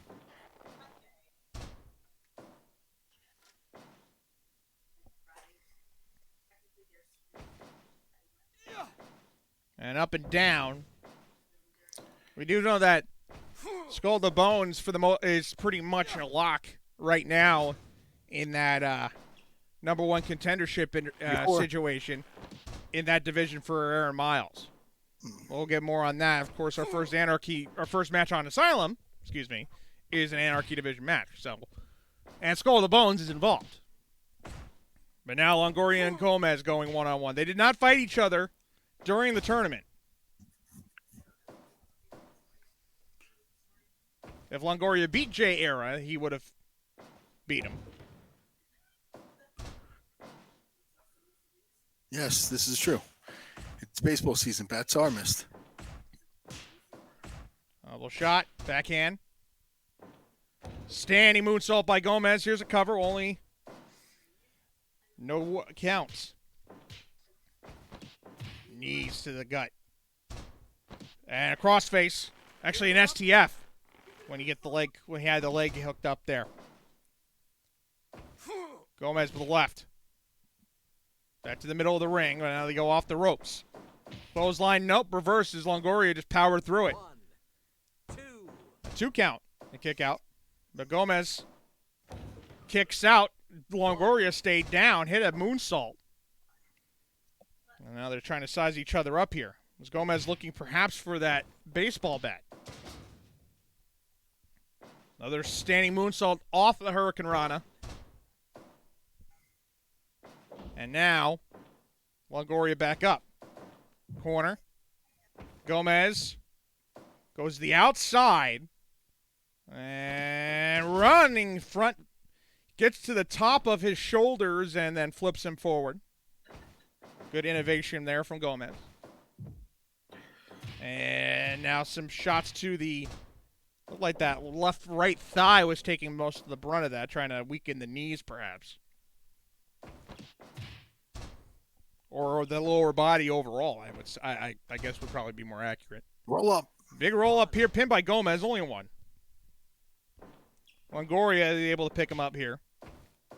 Longoria, a dragon screw leg whip, and that one hurt for Gomez, and now he's going to hook that same leg, hit a 1, hit a 2, and a kick out.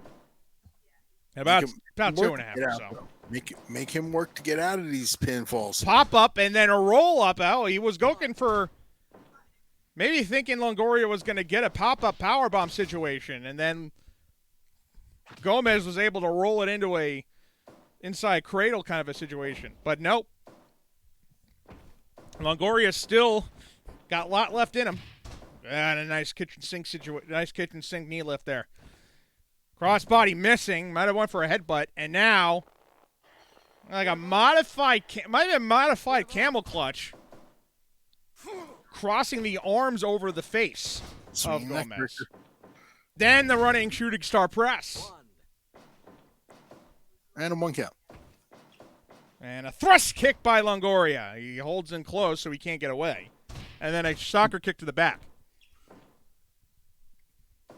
Goes to the back again. German suplex. Nice and textbook. Then a fireman's carry takeover there. Yep, and that time he caught him. Powerbomb reversal. Longoria on a 2. 2 count kick out. I need some more. Off the ropes here. This is Longoria. And this throws his displeasure with Gomez here. Probably feels like he shouldn't have to be in this situation, but well, he is. Oh, man. Takes him down here. Caught him. Only a 1 count to Longoria, though. Longoria says, okay, let's cover you instead. 1 and a 2 and a 2.9 off of that, actually.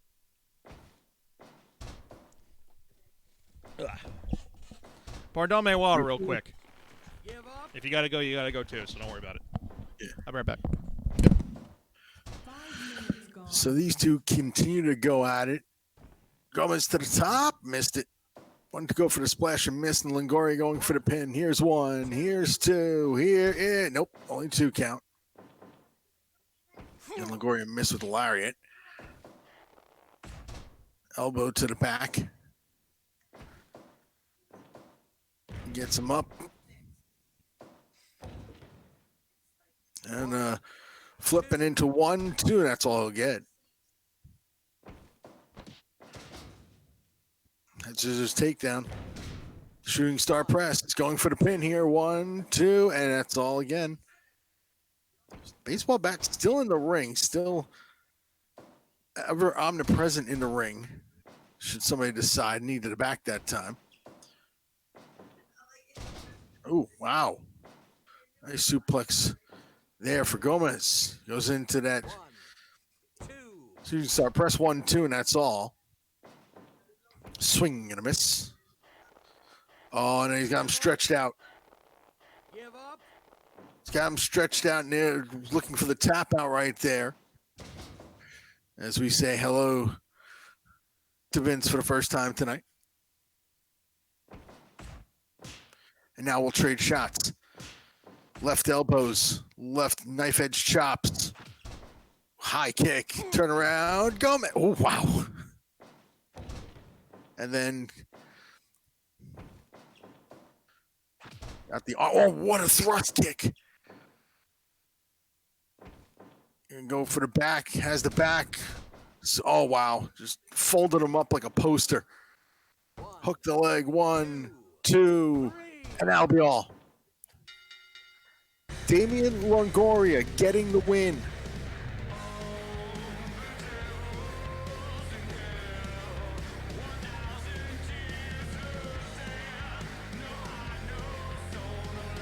Put themselves through everything in that one. We'll see what the percentage is. Oh, come on, Meltzer. Come on, Meltzer. Only a 79. But Longoria gets the win as Sean rejoins us. Now, Sammy Caps really, really likes that result. Because what that means is that he's, again, he stays in his passenger seat by himself. And that allows him to wait patiently to see if it will be Caps and Longoria. As Caps now at a 3-1 record, and Longoria up a 4-0 record in the division. Longoria continues to be impressive, Sean. There's nobody that's going to be able to touch Caps, Sammy Caps, at 3-1. And Longoria 4-0. That's only a matter of time to see if Longoria will be facing Miles instead, or will he be facing Sammy Caps for that title? We'll find out. That has been MUW FTR.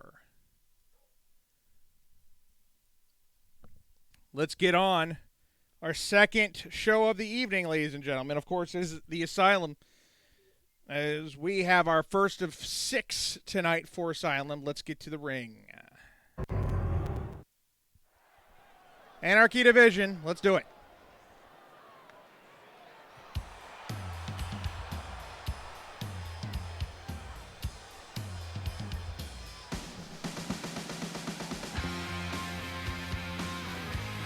And this man coming in is all sorts of emotionally conflicted.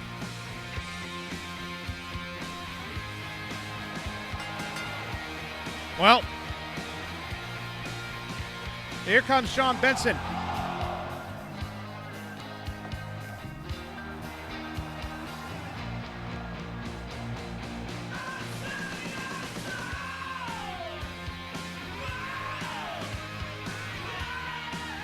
Sullen walk to the ring for him, and it has been for the last several weeks. I don't think a lot of people have any idea really on what or how to think, but this is his first Anarchy Division match. With everything, with the way everything is at, he doesn't have a shot. He doesn't really have much of an opportunity to get into the championship talks. At least not this time around. I don't know. I don't know if that weight's been lifted. It doesn't look like it, judging by his face. Why would it be? No, it's. I think he's still got the weight of the world on his shoulders still.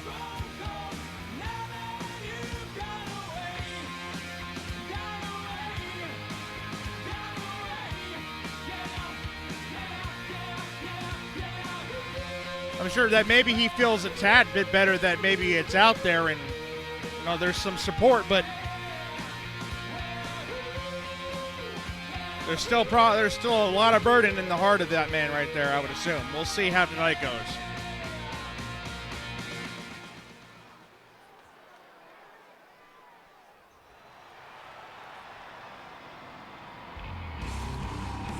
And this isn't going to help matters any.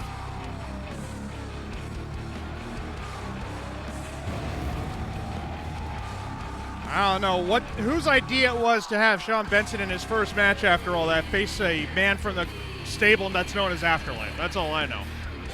Whose idea was that? I can tell you this much. I don't even think Skill Thunderstrike is that sadistic. No, I think that wasn't. I don't think there was even any thought about that, to be honest. Just throw dart at the wall and see what hits. I think the original match was supposed to be Benson versus Joey Arnold's, but this is a little different than Joey Arnold's. But then I think what happened was that they realized that Arnold should be more in a division. I think this has a little bit more to do about where everyone stands in the division, where I believe, if I'm not mistaken, Skull to Bones, regardless of what happens tonight, is going to be battling for a number one contendership next week anyway. No matter what happens. Because now Joey Arnold's is going to be facing Aaron Miles, who are standing right now are 2 and 3 in the division. And with Skull to Bones, the only one in this division that can afford to lose a match in this division, I think that was the only pick to do, actually, in this situation. Because you got guys at 0-1 and guys at 1 and 3 that can't really afford to lose a match. Joey Arnold can't afford to lose a match in this situation, really, either.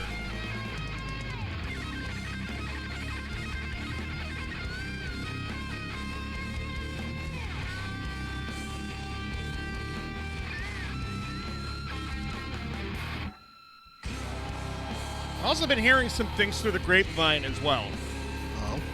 Well, there's a an individual, and they're not here tonight because they're not, booked to wrestle tonight. But I'm hearing next week where maybe hearing something from on Mayhem, not Asylum, but on Mayhem, that they might have something to say to Sean Benson in regards to what he had to say the other week, which is interesting because I don't know what else could possibly be said.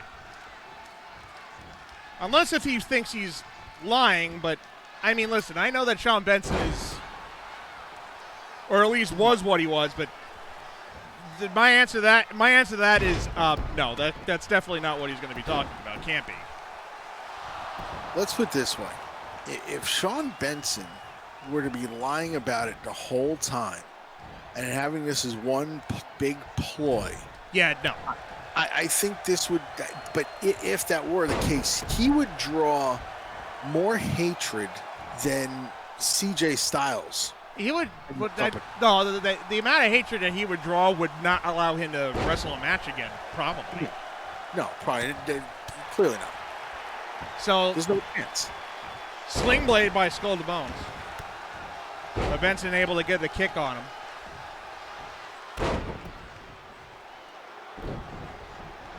But we'll hear and figure out who the heck it's directed from. And who would want to pile on to what's been going on already? Unless if it's not piling on and maybe he has something to say about it rather than not pile on. I don't know. I mean, in a situation like this, anything could be considered piling on. You know, the guy's already, I mean, yeah, okay, fine. We all agree he's been less than trustworthy over the course of his career. But even then, it's you still, with that, you got to give him some kind of a benefit. And whoever would want to. Well, we needed to hear. I think we need to hear what it. I think we need to. To me, I think we need to wait and see what this guy, what is going to be said here. Right. Because there's no way to really speculate. Starwalk slam by Benson. Cover. And 2 count.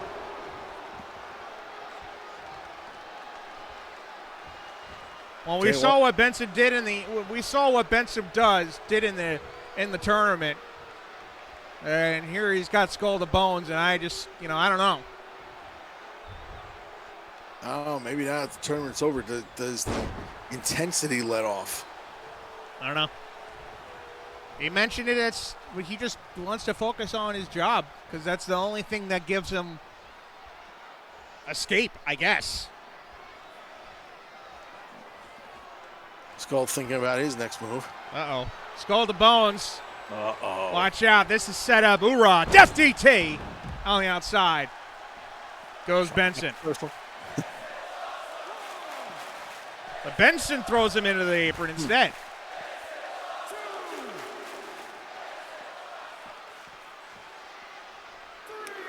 Into the corner. Look out, Mr. Announcer. Benson gets back into the ring. Trying to wait patiently, but Skull to Bones wasn't getting up. Now he puts him back in.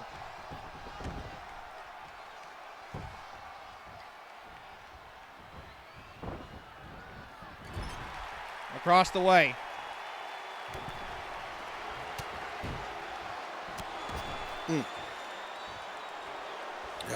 Someone's dialing it up a little bit. Drive-by coming. Benson leaps and takes it Skull to Bones. Split the skull in the process. Yeah, apparently. Cover. And a 2 count is a kick out by Skull to Bones, who didn't know that Skull to Bones could bleed. That's a new one to me. You learn something new every day, Sean. Oh, wow. Work on that arm. Oh.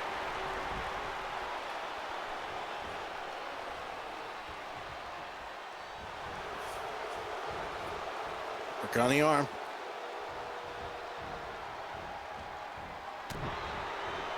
Oh, they went for a chop block. Took out the front knee that time.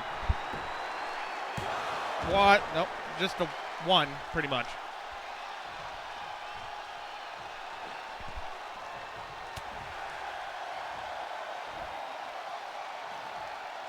Up. Oof. Ooh. And a nice takedown. Detonation kick.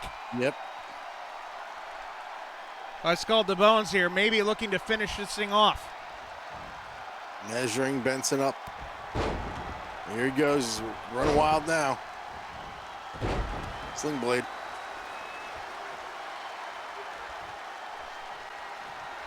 And a bone rattler. Here's a cover. And Benson at 2.5.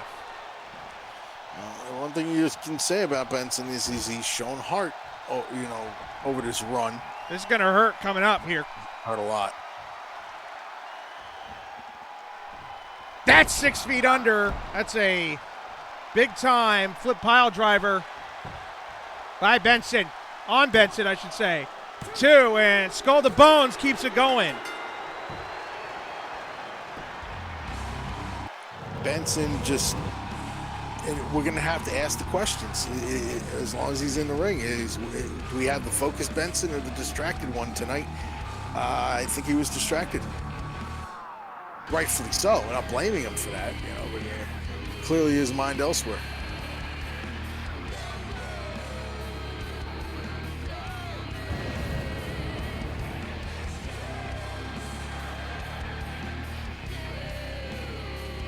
Skull to Bones goes to 3-1 in the division. Benson falls to 0-1 in his first divisional matchup.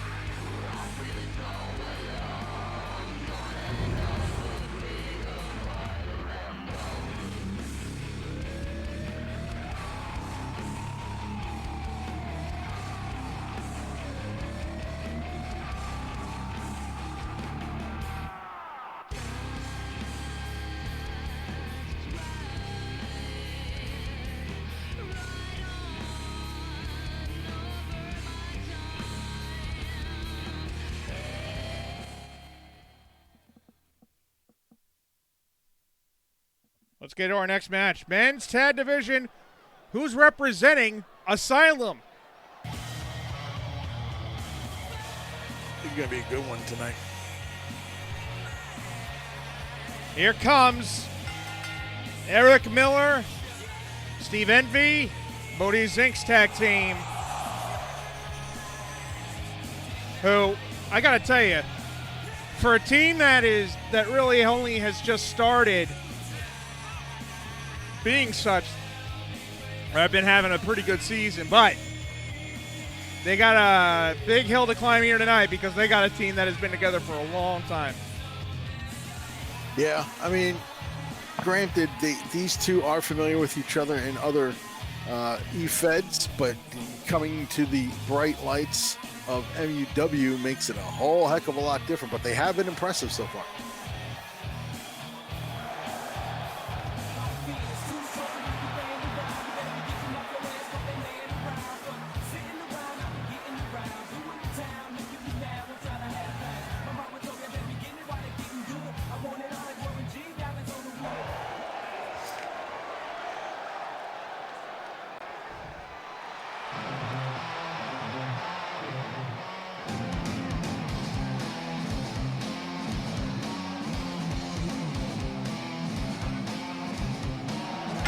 Come, as it said. Where are these two men walking from? No, they're not. They're walking to the ring. Coming on down the ring, it is the World Traveler Adam Thompson, the Modern Classic. Justin Hudson, the World Travelers.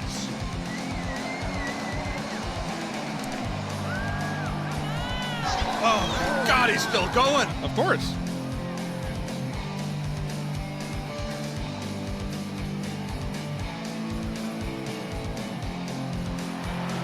I don't think he's feeling anything from the neck down, Ken. Well, that'll remain to be seen.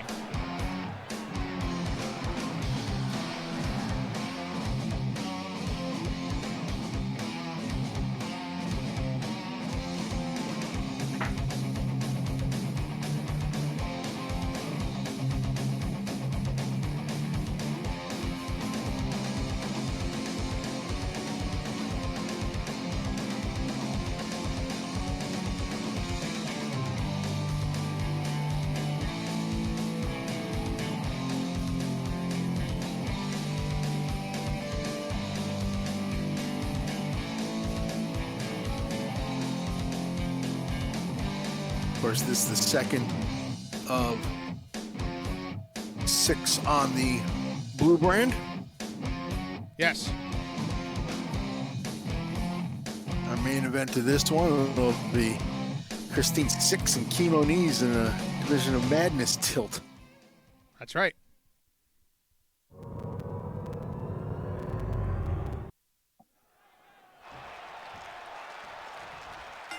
It's going to be the big men to start it off, the tall men anyway. Let's do this. It is Steve Envy and Adam Thompson. Little conversation going on early on. That's the strength between these two. Now, it's Thompson's turn to be back, and some more conversation, this time on the other side. All right, each side has let the other one out, and they both lock up again. Chain wrestling between the two large men here. Chain wrestling. Good takedown, though, by Thompson. No leg sweep there.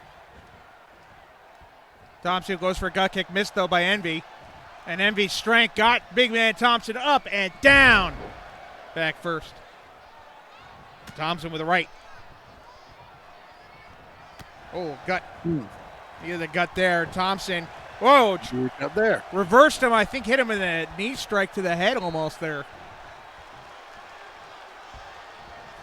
And they'll go to the corner. And there comes the World Travelers getting a tag in. And Hudson gets a gut punch in to start. And Hudson, nice catch and a slam.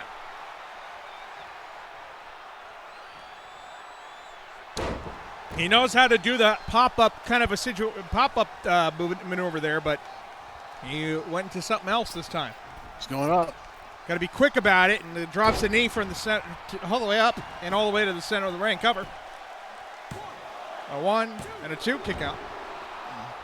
No attempt to break up. No concern of it just yet.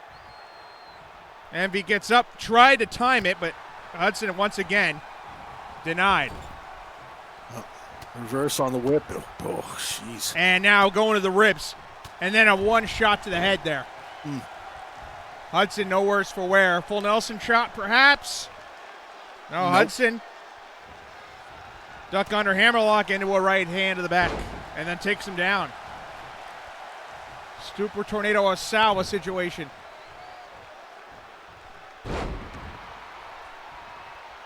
Hudson works on Steve Envy. Off the corner. Tilt-a-whirl backbreaker. And a 1 count. Envy gets back up. Waits on him again, but it's Hudson once more who gets in there. Hudson goes to the ropes. Pulls him off the ropes. What's it going to be this time? Tilt-a-whirl backbreaker, another one. And now Miller getting his tag in. Hudson ready. Miller, nice hit there. Single-legged drop kick. Kick to the chest.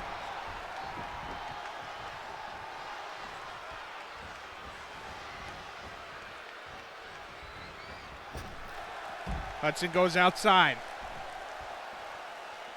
No counts in MUW's tag. 4 men or 6 men, no matter what.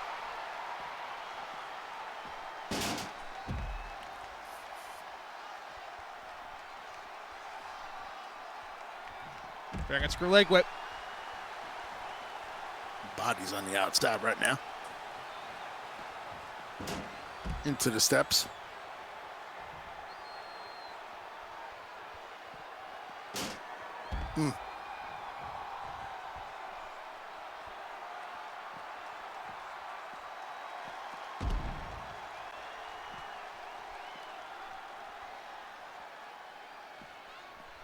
As Miller puts it back in the middle of the ring here.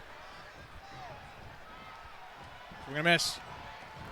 Good running drop kick by Hudson. Now Hudson will go and tag Thompson in. Now Thompson and Miller. Right hand. Back to the corner, but a swing and a miss. Tried for maybe a choke slam or something, Thompson, but Miller was able to get to him first. Second match of 6 here for Asylum, and then a 7th spot for Mayhem tonight. Good show for you overall here tonight. Ooh, right to the hamstring. Kick missed. Miss. Brushed aside that time. Forearm shot. Miller gets striking down. What's this? Thompson loads it up with a right hand, and Miller goes down. Good back elbow shot. Miller goes up, drops him down. Good stun gun there by the man he calls himself the Thriller. Over the top and out goes Miller once again. And it's Thompson. Straight rights. That kick missed. And Thompson gets out of the way and puts him into the apron there. Back suplex on the outside concrete.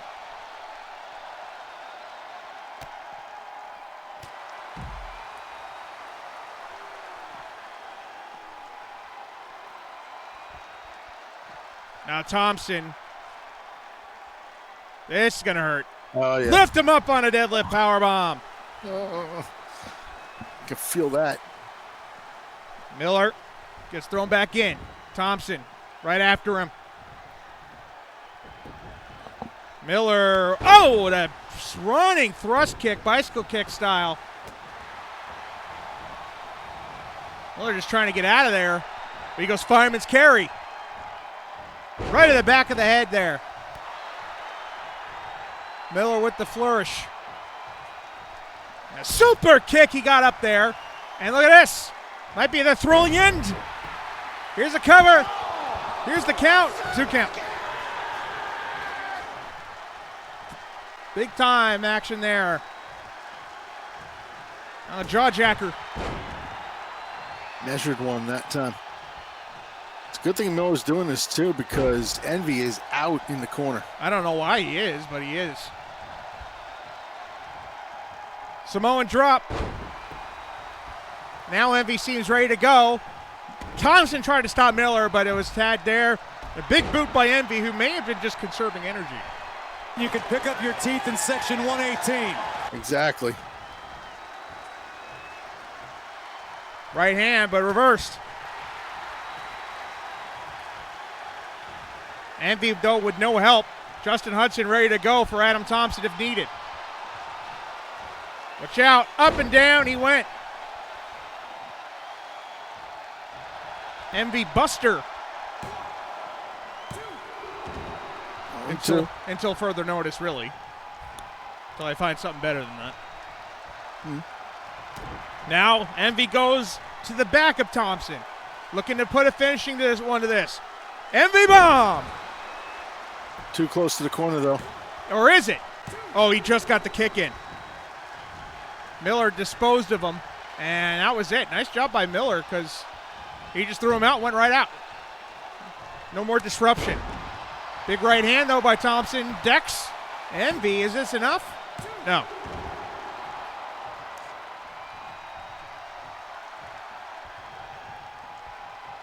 Right hand, nope, reversed. And now, what's Envy got? Oh, my. He sets him up. Face first goes Thompson. But Thompson got right up. Went for the bear hug clutch there, and it didn't work. And now look at this. Yeah, exactly. Look at this. That's not working. Swinging and everybody's swinging and missing. Envy gets it in. Going up. Oh, Yokosaka cutter. And then he missed. Did he get the tag? Yeah, he got the Yes, tag. he did. But Envy's ready. Catches him in a spinning slam. No way for Thompson to cover, to help. And only a counter. Only one count to Hudson, who's been. Oh, but Envy He's got that power. That no-look spine buster covers the eyes. This may do it. No, only a 2. Hudson. I think if Envy hits, oh wow, Hudson right up now. Tried to get a kick, didn't work. And now it's Hudson in trouble. Uh-oh. Hudson's up. Envy. Bomb. But look who's up. Doesn't matter. Wasn't up fast enough. And it's Moniz Zink who beats the World Travelers here tonight.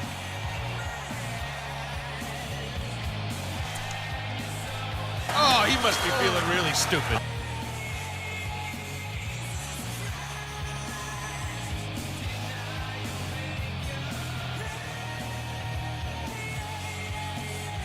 And for the first time, it'll be Moniz Inc. Well, actually not for the first time. They'll be going back for a number 1 contendership opportunity. But this time around, it will not be against Afterlife. It'll be against one of 2 different teams.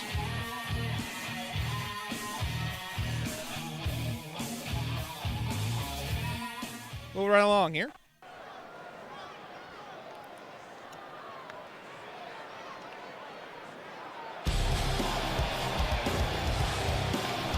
Anarchy Division. Who's going to face Skull to Bones next week? Will it be Aaron Miles?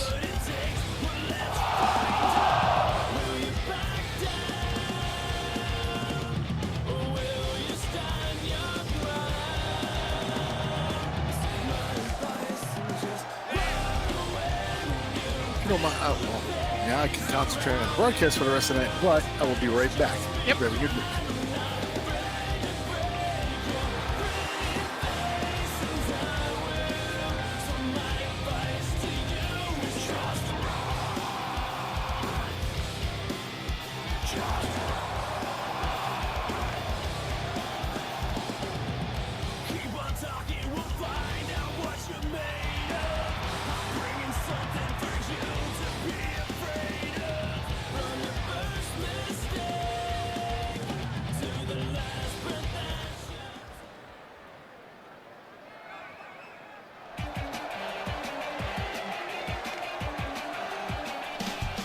Well, to be fair, it does kind of need to. I think FTR took almost 2 hours. And with Mayhem, it's 7 matches rather than 6. You got to get going. Joey Arnold's the former undefeated and former FTR champion.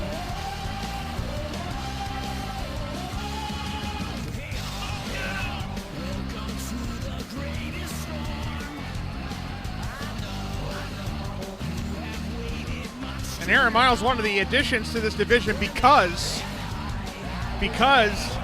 of the, well,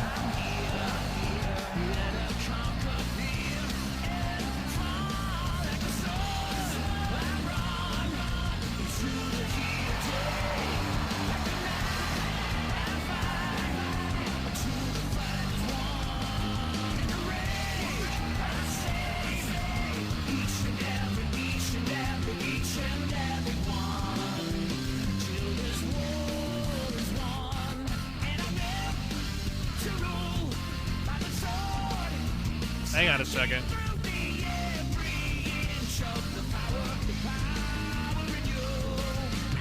Match. No.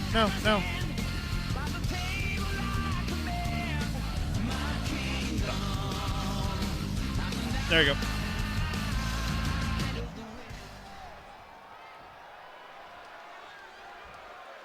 Oh, I just realized.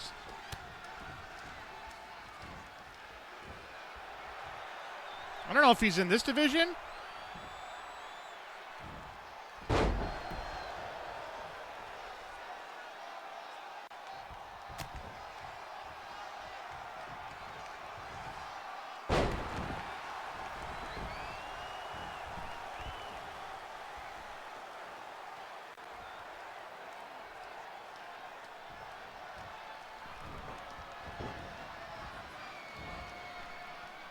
I feel like this division is missing somebody. Yep, it was. It was missing somebody. Luckily, it didn't look like it mattered, actually, because it looks like they were 0-3 anyway, so there's that. All right. Oh, yeah. So I just realized that this division was actually missing an 8th competitor in it. Who? Or is it 8 or 9 that they have? I think it's 1, 2, 3, 4. Yeah, they have 9 in total. Yeah,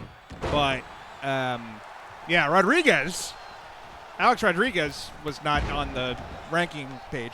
Not like it mattered. He's 0-3, so it's not like he would have had any impact in it at all.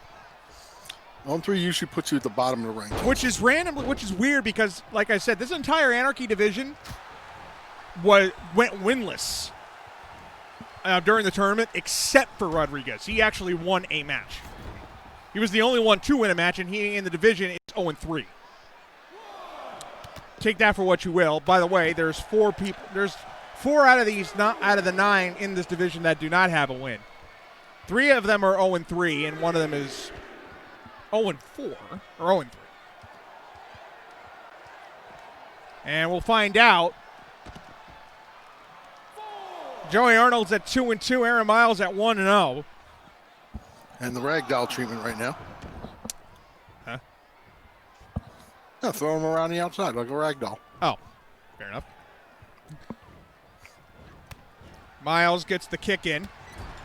I don't know. I'm sure that these two have had a match before on FTR. It had to have happened once. But anyway, the winner of this match faces Skull to Bones, who then gets to take on Nathan Bilbo for the Anarchy title at Spring Break, which is our April special event. I don't like calling them pay-per-views because that's not what they are. Cover. A 2 count to Arnold's. But a lot of the divisions have things figured out. There's a good kick there. Joey Arnold's goes into it. GTS and hello, goodbye. Joey Arnold's, that is what we're talking about. That's impressive. That right there is impressive. And for Aaron Miles, well, we know what he will be doing. He's going to be defending that FTR title at Spring Break against Damian Longoria, it would seem. Joey Arnold's a strong showing tonight in a dominating win over the current FTR champion. Very, very, very impressive.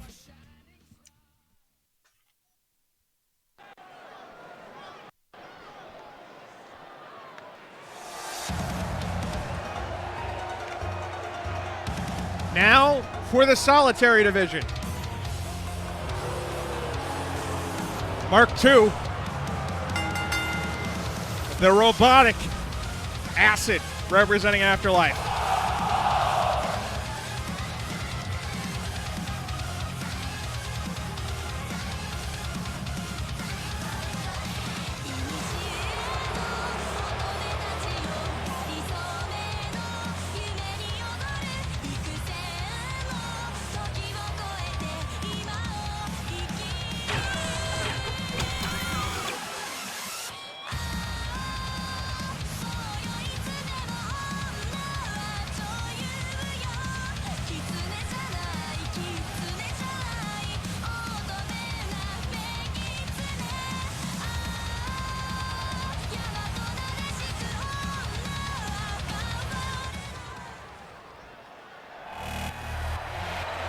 And, well,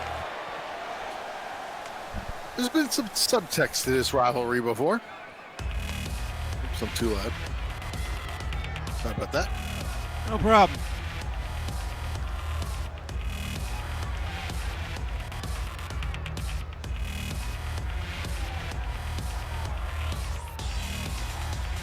There's definitely been some subtext to this rivalry. They'll just add another chapter. Right. Go ahead. Okay, I'm going ahead. One more time. I'm going one more time. Thank you. Okay.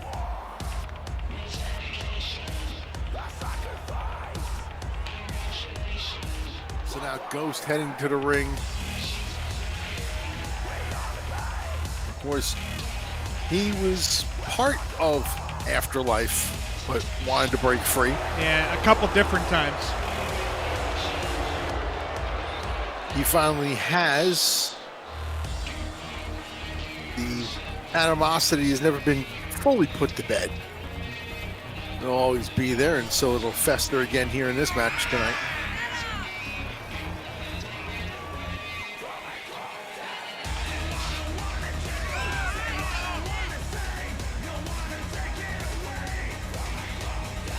Ghost at 2-2. Acid at 1-2, so they're trying to even that record up.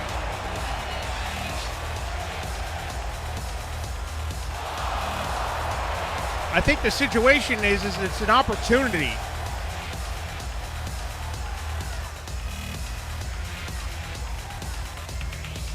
For somebody to face the Knight and to go forward in to fall to spring break to take on the champion, Lex Luthor. I mean, that solitary division, we've talked about it time and time again, continues to be just stacked. Well, that's just what the doctor ordered, a.k.a. myself, because I said it numerous amounts of times, that division has got to get better, has to get better, and it only gets better by the division maintaining its structure and having different contenders and everybody having decent records, even if the champion continues to hold the title. That's been the issue in the past, where the champion would hold the title, but then the rest of the division would just not even try anymore, and that's what we're trying to avoid. Right. It's just you were getting situations that the champion would be at the top, and then the others, I mean, it wouldn't even be so much knocking each other off. It would just be like, all right, do I really want to deal with what's waiting for me? And outside of a select few, the answer's usually been no. So this year, a new batch of contenders, and all of them hungry to take the silver, not the gold, take the silver off the waist of the champion. And Fabian Jacobs not going to be involved, at least this time around, in the division. But the idea is this season is that we're trying to make it where a newer contender is going to be involved more often than not. The next week, the winner of this match will face the Knight. And then the winner of that match will then go on to spring break to face Lex Luthor. Fabian Jacobs will be involved in, I'm sure, at spring break in some way, shape, or form. Mm-hmm. I know he's going to have a match next week. He's going to probably be facing... He's probably going to be either facing the loser of this match or Cole Rayner, one of the two. That I do know. Just to keep him sharp.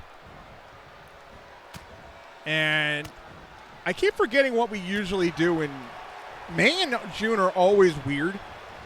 Because I feel like there's been a time where we have gone one show and then the other, and then we've flipped them. Aggravated assault and all or nothing is what I'm getting at. All right. And I don't know. Exploder suplex into the corner by Ghost.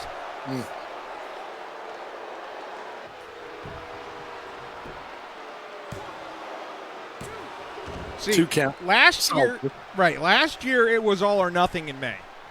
Right. I can't. I have to think that there was a time where aggravated assault came in May instead. Want me to look at the archives? I'm looking at it right now. Oh, okay, well, you can look at it. While you're looking at it, I'll let you know that Ghost is, again, at converted duplex, and here's a cover. Got the 1, got the 2, and that's all. Another solid 2 out of Ghost. Acid not getting up just yet. Uh-oh. He might not get up from this one either. So 2017 was aggravated assault in May. So I'm kind of thinking we're going to do it this year in May as well. I sense an apparition. That is an apparition. Hooks the outside leg, puts the leg over. Ghost. No. Ooh. Very, very close, but not enough. 2.8. Oh, he had another one. He's got another one. He had another one. Here it comes. Ghost wants to put this one away. It's extra incentive to face a member of Afterlife. Number 2 apparition, middle of the ring. This should do it. Ghost got it. Acid didn't get up from the first one. And he barely got up from the first one. He sure wasn't getting up from the second one. And that's the extra incentive. I'm telling you, when Ghost faces a member of Afterlife, the motivation, there's not much else you need to do to motivate the guy. Nope. Certainly lifting his spirits here in this one. Really? Yes, I did. So Ghost, because with that win, he goes to 3-2, which matches the record of Fabian Jacobs. And we'll face the Knight next week to determine number 1 contendership for Lex Luthner. And there's no love lost there either way. No.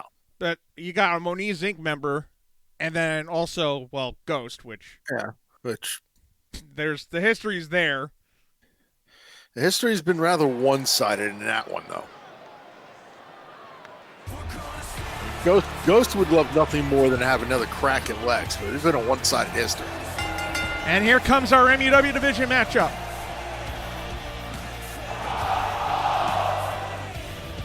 It is Mike Metal to start things off. Victorious.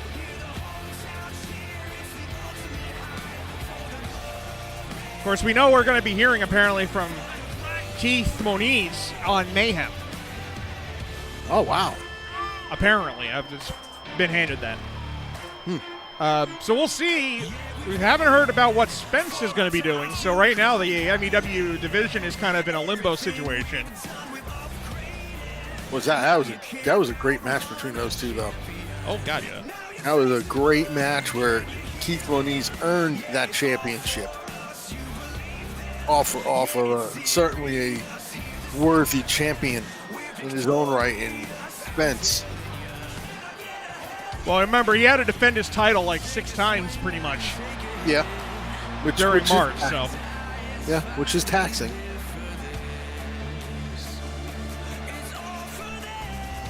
But Spence takes all comers. He doesn't stop. He doesn't duck around the bush, if you will. And then, of course, there's this guy.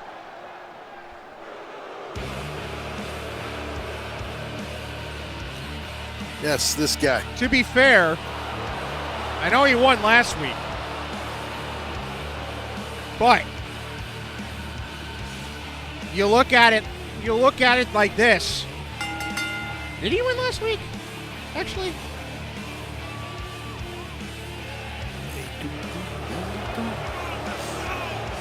I will let you know. He won his last match. It was a ladder match qualifier. Okay. In the MUW division. He won his last MUW division match. But it hasn't been great for him. Stephen Wright on the year total is actually 4-3. He started 3-0, I think. And since then he's gone 1-3.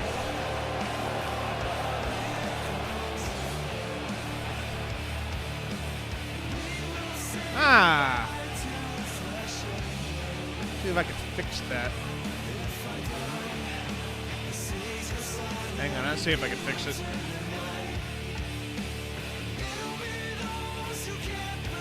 Did I disappear?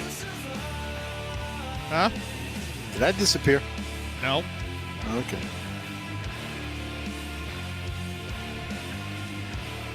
Let me see if I can fix the skin thing. I have that little skin glitch sometimes. I feel like it originates from Ghost, actually. Because if you don't notice when he does the levitation when he wins the match, that he had that same skin thing happens. Have to check it out. But yeah, so overall, since starting 3-0, having that match against Spence at Valentine's Massacre, I believe it was, he has then gone on to go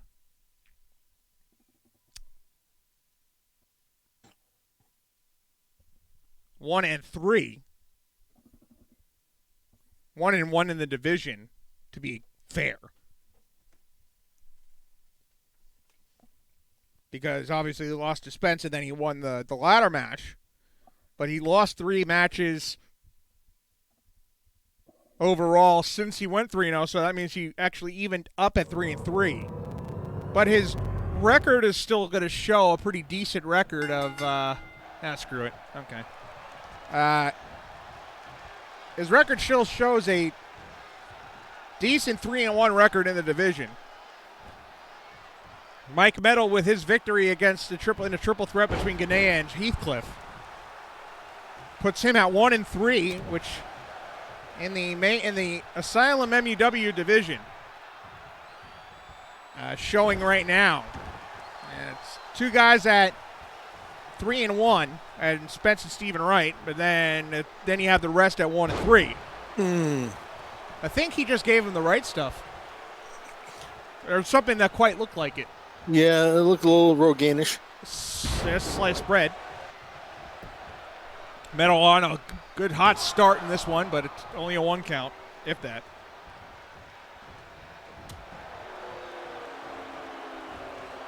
Neck breaker.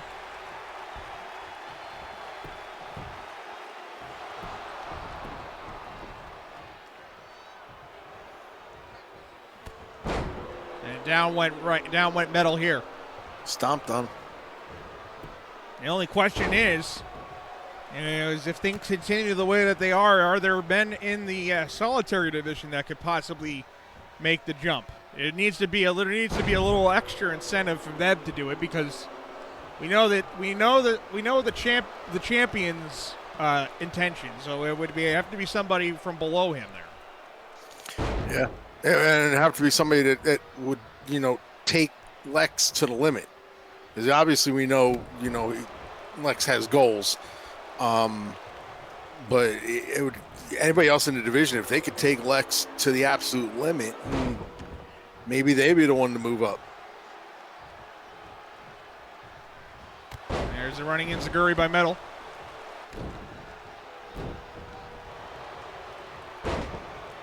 Metal with a victory here in this one, though, would very much, a beautiful single leg drop kick, would very much so take his name out of consideration for moving down to a silver tier. Right. Here's a cover, and only a 1. So there's motivation on both ends to not get relegated. You want to get promoted to one, and you don't want to get relegated to the other. And the fact of the matter is that the last 2 names on the list are Cordy Ganea and Sabre Heathcliff is just something else. Yes. The fact that they both started the season at 1-3, most likely because they've had to face most likely had to face Stephen Wright probably both times or something on those lines.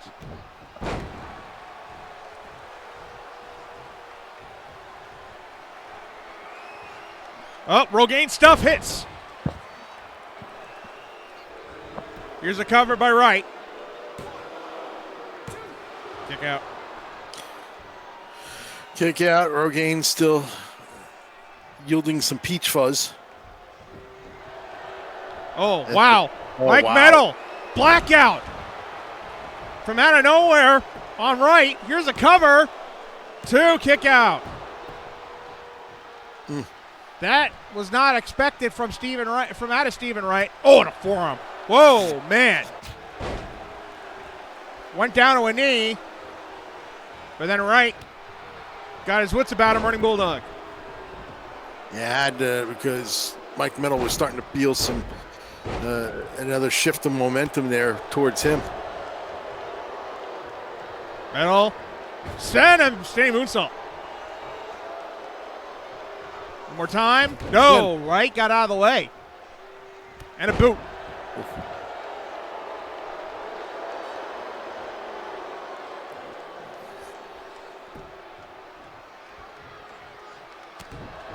That's a left hand. All right. Puts him up and over. Back body drop.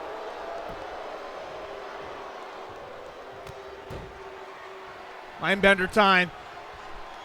He's got it. Over for a cover. Stephen Wright for the win.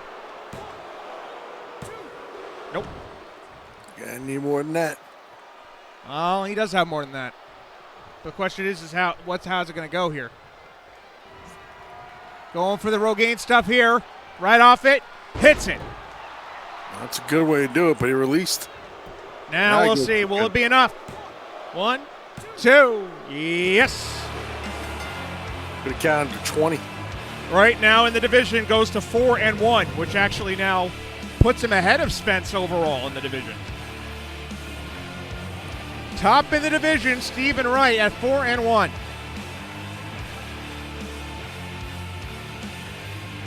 That's better than anybody on Mayhem.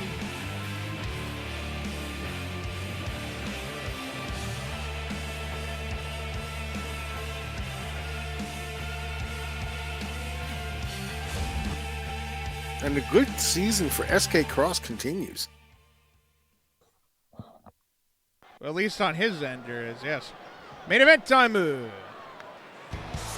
Well, and Nixon too, despite losing their belts.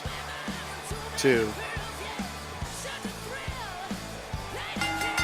And they'll be looking at a new contender.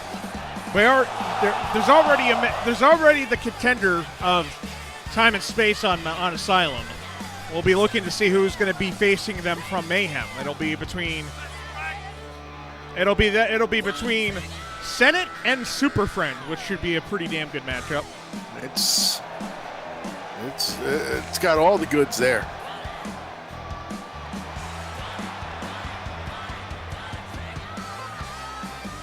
Meanwhile, the 1-0 Christine 6 looking to try to keep things going for herself here at a 1-0 record in her first victory on the main roster in the division. She gets a big-time opponent. Does she ever? Remember, this division, again, as well, has its stuff together. With Athena Thompson will be looking to go after LJ Anderson for her title again.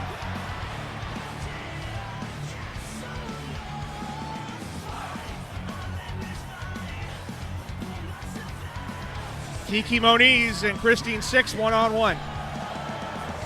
That's over my head because that's probably nothing to do with anything that goes on here.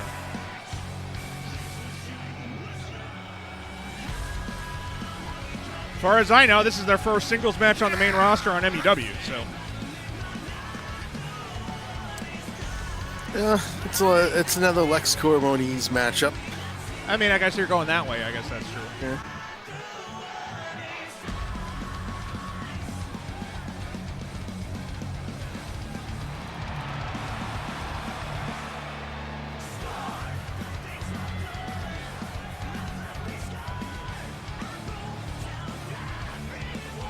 Another way you can look at it is Key Moniz going up against Goddess and/or one of her proteges.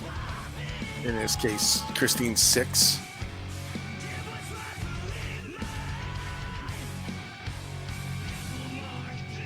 So you can look at that angle as well.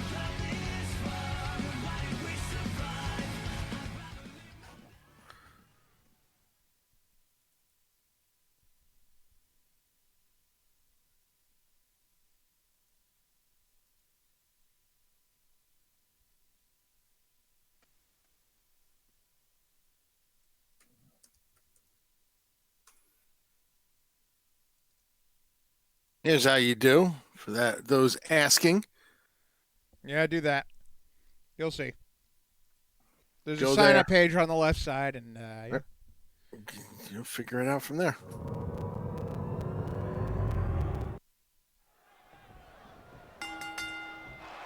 But we's underway here. And of course, all new wrestlers saw on Fire Pro Wrestling World. And support your wrestler, support your creation, work yourself up through the ranks, and eventually you'll get to this here, the main roster. FTR, the developmental brand, always on Fire Pro, and of course the main roster, Asylum and Mayhem, here on 2K20, which unfortunately now is going to be the way for the foreseeable future. Doesn't have to. Doesn't have to, but It might not. well, There's May not be other on- there's other options. uh, We'll be exploring said options.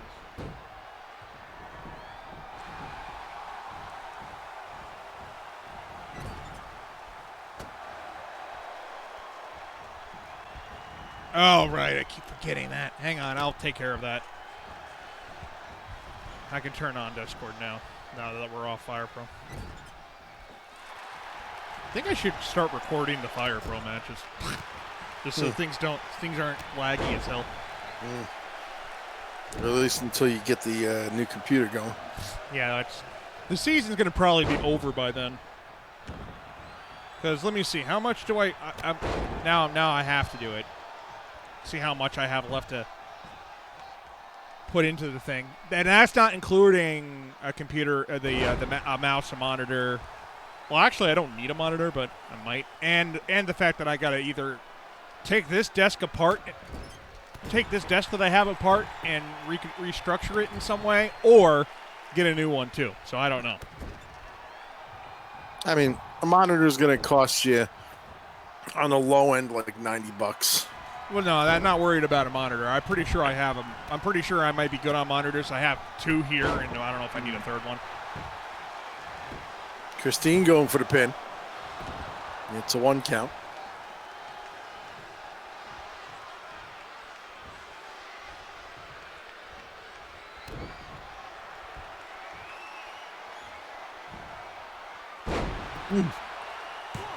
Going for the cover again. He's a little closer that time.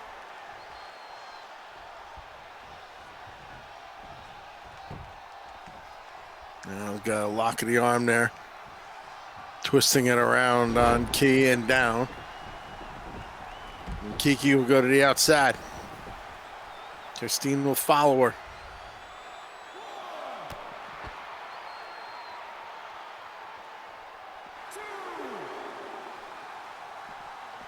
Got plenty of time. That's one. Well, All Key right. just had to run over. Go ahead, give it a try. That should work now.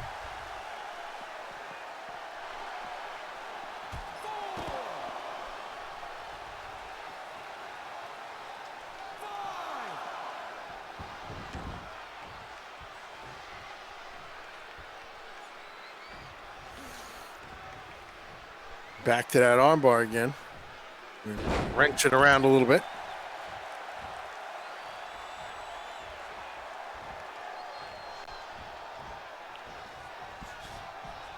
Hammerlock, but an elbow shot.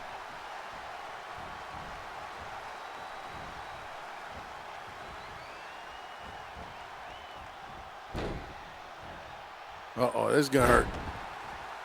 And it did.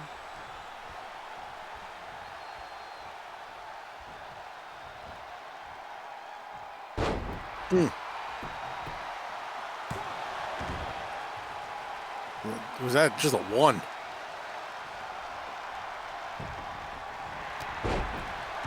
Now Key's got feeling it a little bit. Oh, Sean. This is trouble. No. Reversed by Christine, who throws her across with an exploder reversal.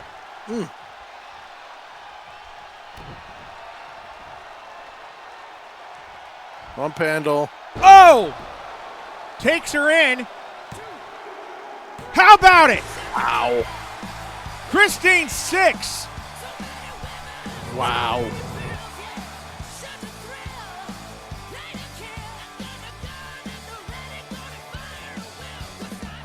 Christine Six is now 2-0.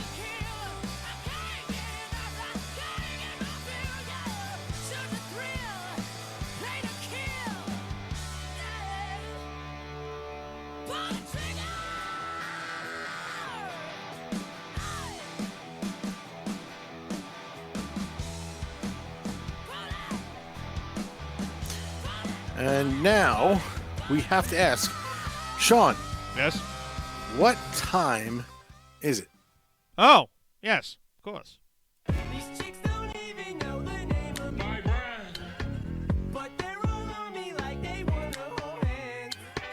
'Cause once I blow, they know that I'll be the man. All because I'm the lead singer of my brand, my brand, my brand, my brand, my brand, my brand, my brand, my brand, my brand, my brand.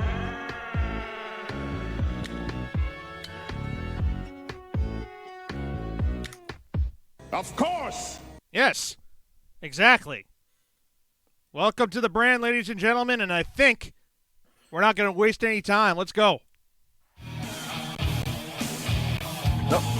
Lights out once the casket drop. You only get to live once and it has to stop. To the man in the box, hope you did a lot of living. It ain't no coming back, so I hope you are forgiven. Farewell, good.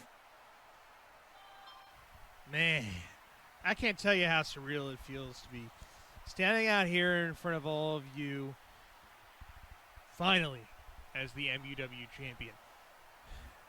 It's been a long journey for me to reach this point.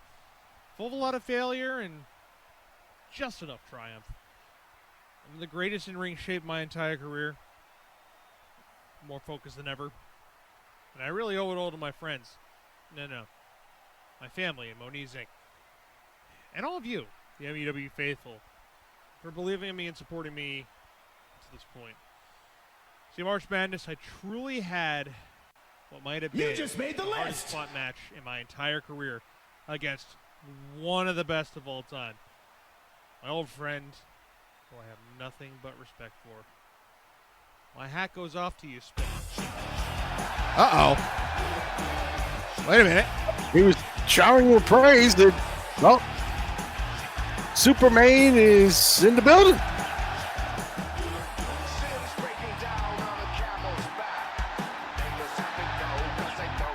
Well, let's see what happens here. Interesting that Spence would interrupt Keith in the middle of his speech there. But, all right.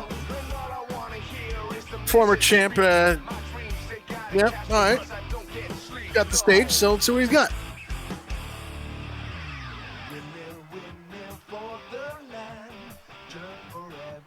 Oh, he's got the microphone. Here we go.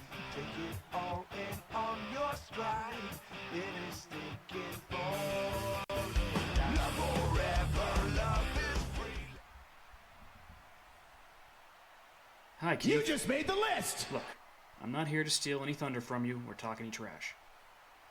I'm out here to give you my sincerest congratulations on reaching the top of the mountain. I truly gave it my all in our match a couple weeks back, just as you did, and honestly, I gotta say, if I was to lose the title to anyone, I'm glad that it was you. But be that as it may, there is another reason that I'm out here. As the former champion, I am owed a rematch clause, but don't worry. I'm not cashing it in tonight. I want both of us to be completely prepared for another of what could be the greatest matches in MUW history today.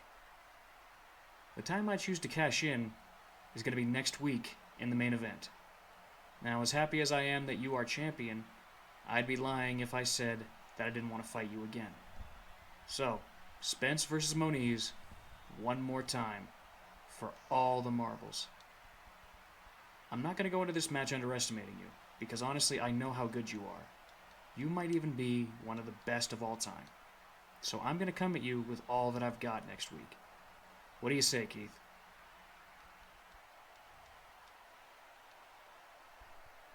I've only got the strongest respect for you, Spence.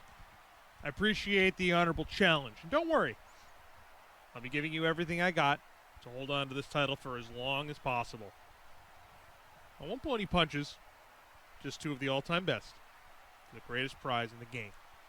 Looking forward to it, old friend.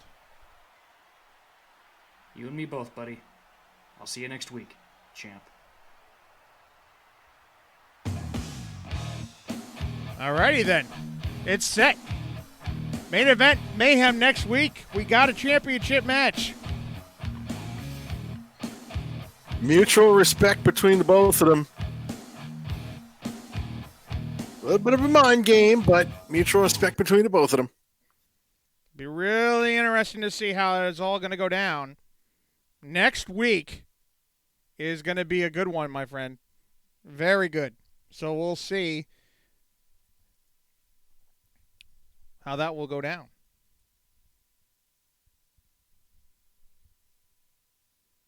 Let's go to our first match of the night.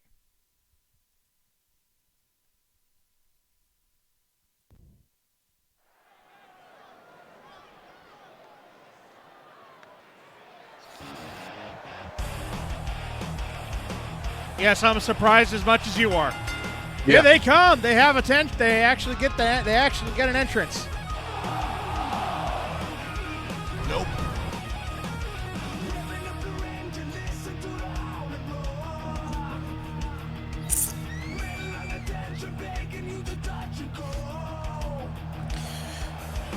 For those, again, joining in, first time watching, first of all, welcome. Glad you can be joining us tonight. For those wondering if they can, I saw in there, can I get a match? You got to sign up. Go to our Discord page. Keep on turning that too loud. There we go. Go to our Discord page. Go to the sign up. You'll see it on the left side. Create, put the character in there and everything. All new entries start out on Fire Pro Wrestling, which kicks off our shows here on Monday nights. Support your character enough and support your character constantly, consistently, and yeah, you'll get to the main roster. Of course, there's got to be some success in there as well. Now coming to the ring. Here comes Dos Chicos.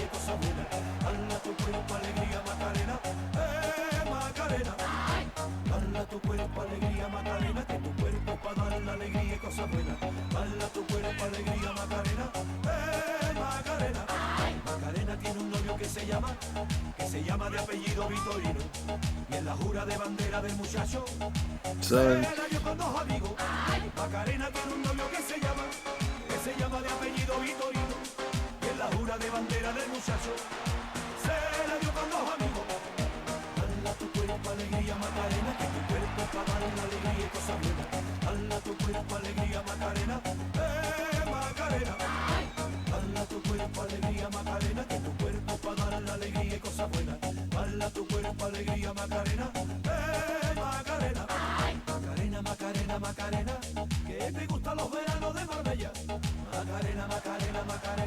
here we go. Well, this is interesting. Bailando and Amadeus are going to start. Because, sure. Whoa. That was impressive. Yeah. Trying to get, however, trying to get Amadeus in an armbar is not the wisest idea in the world. Yeah, no.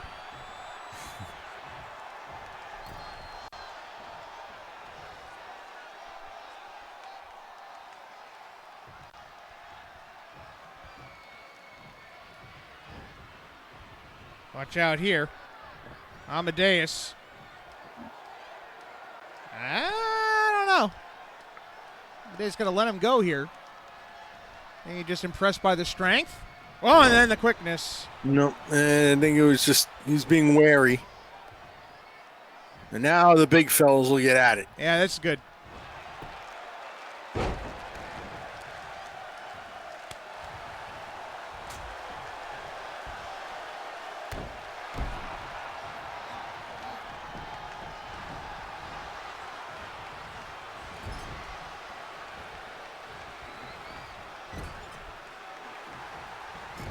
It's reverse and reverse. Shoulder thrusts.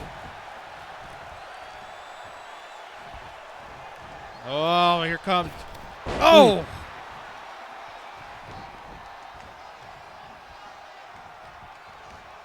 And now Amadeus going to just do some push-ups And down went the big man.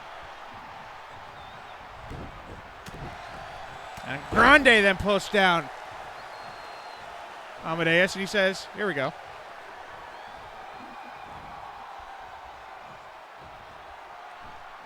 Go! Cover. Nope.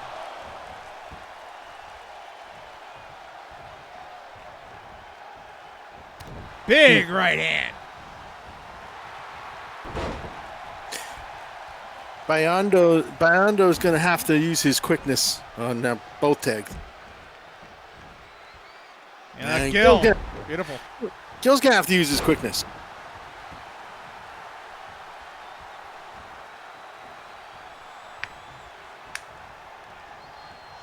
Gil snap suplex.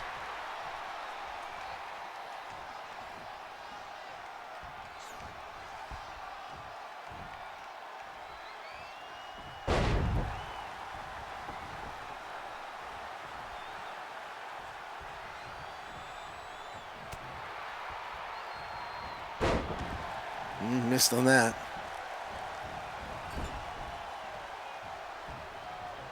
That was good. He quickly went into the corner and made sure there was no tag put on.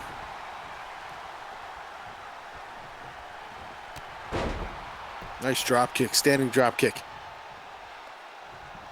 And oof. Hot tag. Well, so much for that.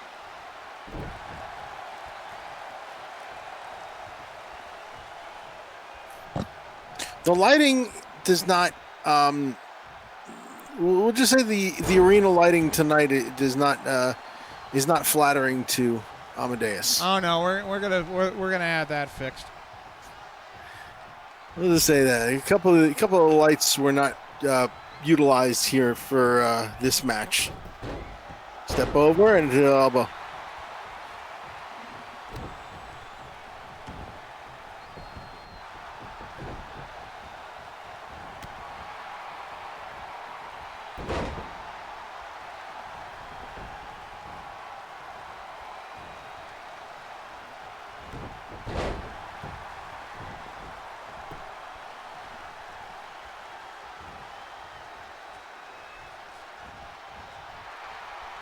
Big right hand. Oh, hello.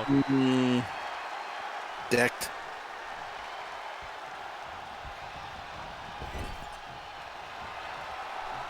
Now a tag. What in the hell? Oh, this is gonna hurt. Oh man!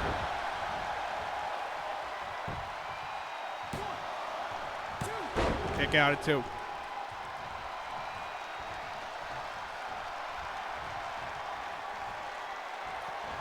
I don't know, that looked like that could have been a finish, but I'm not sure.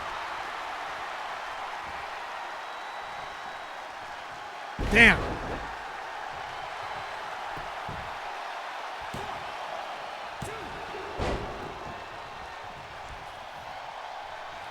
So as it stands right now, by the way, I still have, let's see, one. This is gonna hurt.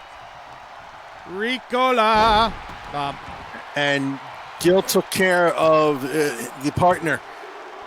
Oh, and Bailando got out of it. Grande was taken out by Gil, and that set up Ricola bomb, and unfortunately just a 2 count. And now Bailando up to the top. Good one there.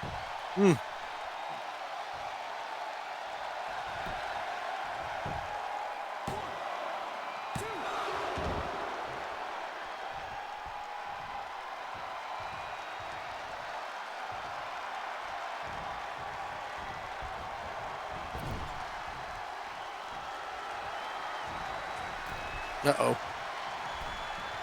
What? Oh, my God. Cover. Broken up. Maybe a kick out. By Gil. I think that's what they do. I think that is the finish there for Dos Chicos.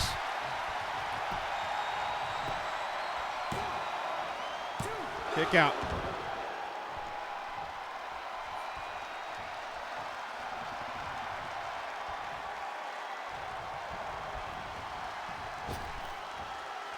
Oh,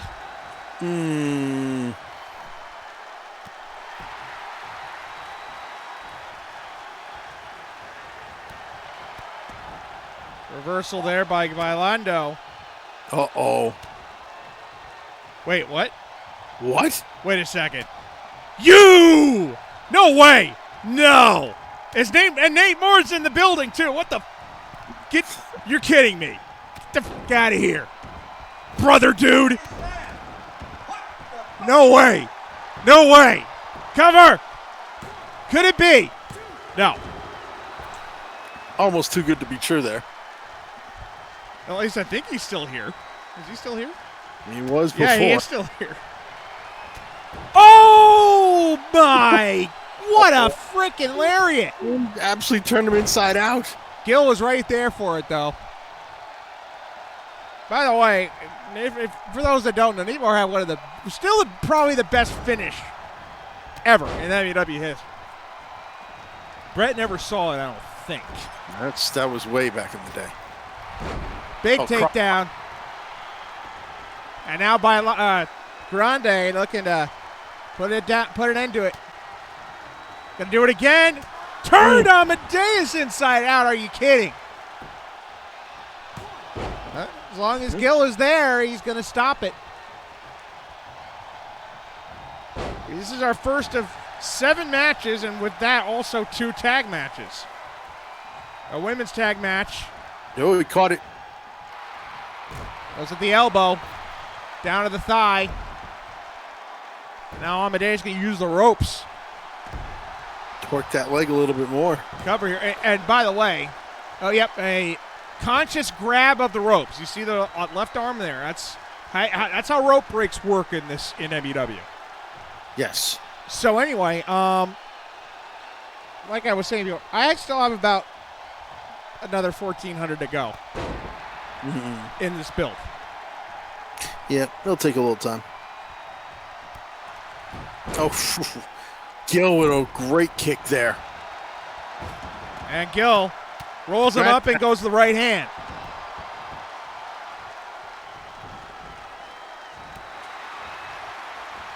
Wobbled him. Duck under. Ooh, no, so much for that.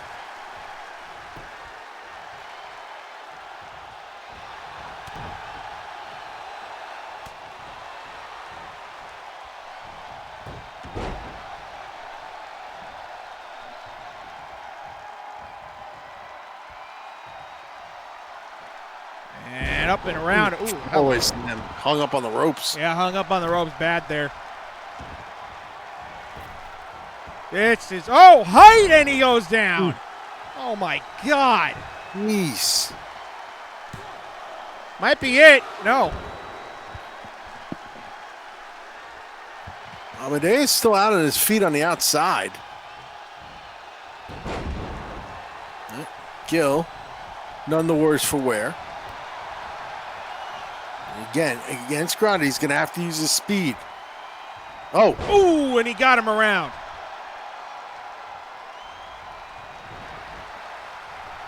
Inzagare.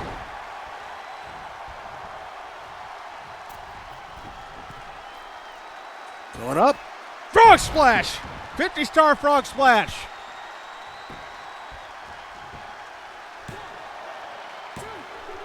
Two and a half. Again, Amadeus still doesn't have enough energy to get in there and make the save. Super kick. Might try it again. No, get up a big leg, and he moved out of the way. Went for it. Oh. Ow. Spun him around and took him out. The former champion. Oh, he's got the back. Need for speed. The OG. Here's the cover. Here's the count. No in time, and it's over. Wow. And it's the Gods of Thunder that are going to go. And they'll face off against Moniz Inc. And they'll probably still be on Asylum next week for that one. It looks like, again, the arena lighting, Adonis might have forgotten to apply 10 the sunscreen. I wouldn't say much more about that. Just saying. Literally just about to fix the problem. It hurts to laugh. I mean, you might want to just not even mind that. Ouch. Next up. Pay no attention to what's behind the curtain. Ow. The one bad problem about an abdominal strain, I think that's what it is. Just abdominal pain is when you laugh, it hurts. Speaking of pain, this guy likes inflicting it. Yes, we are scheduled for one fall. Walking down to the ring, Sean, is Ace Violence.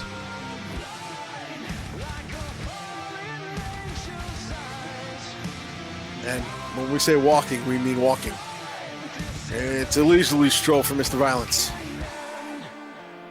One of apparently 4 Violence brothers spread out all through the world. But Ace going for the leisurely stroll.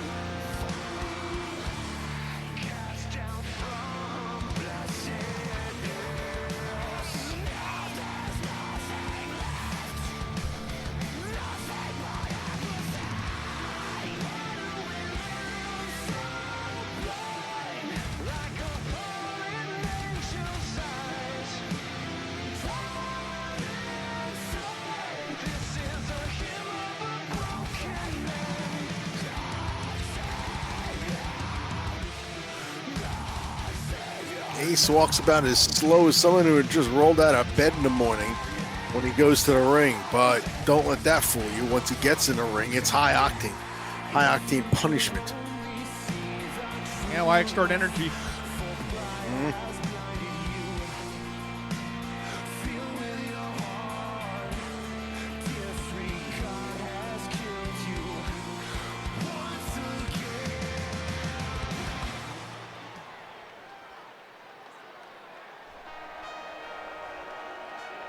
And man, that had a good showing in the tournament. Yes.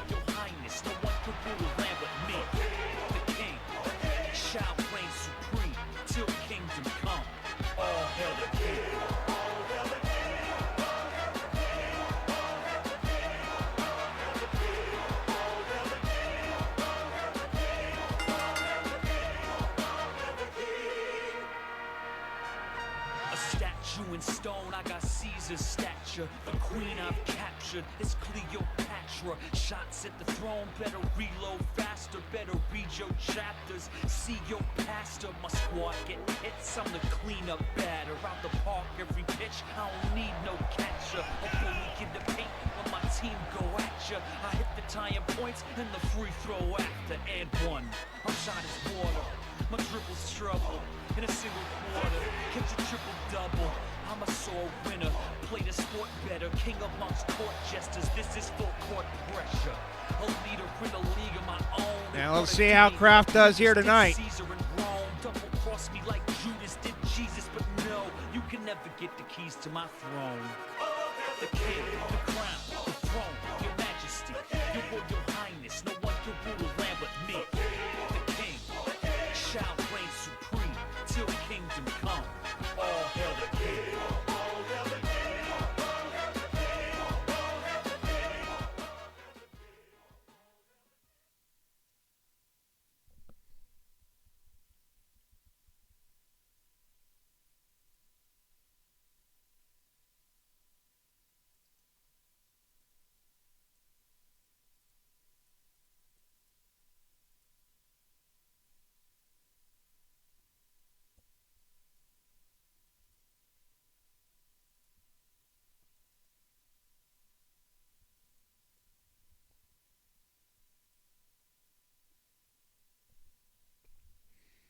One-on-one opportunity here as we look at the rankings. It is on here. Violence and Kraft standing at the exact same record at 1-2. There's going to be a triple threat match. I said, Violence likes to inflict some punishment. And he doesn't like waiting around. Not when the Nope. ring bell goes.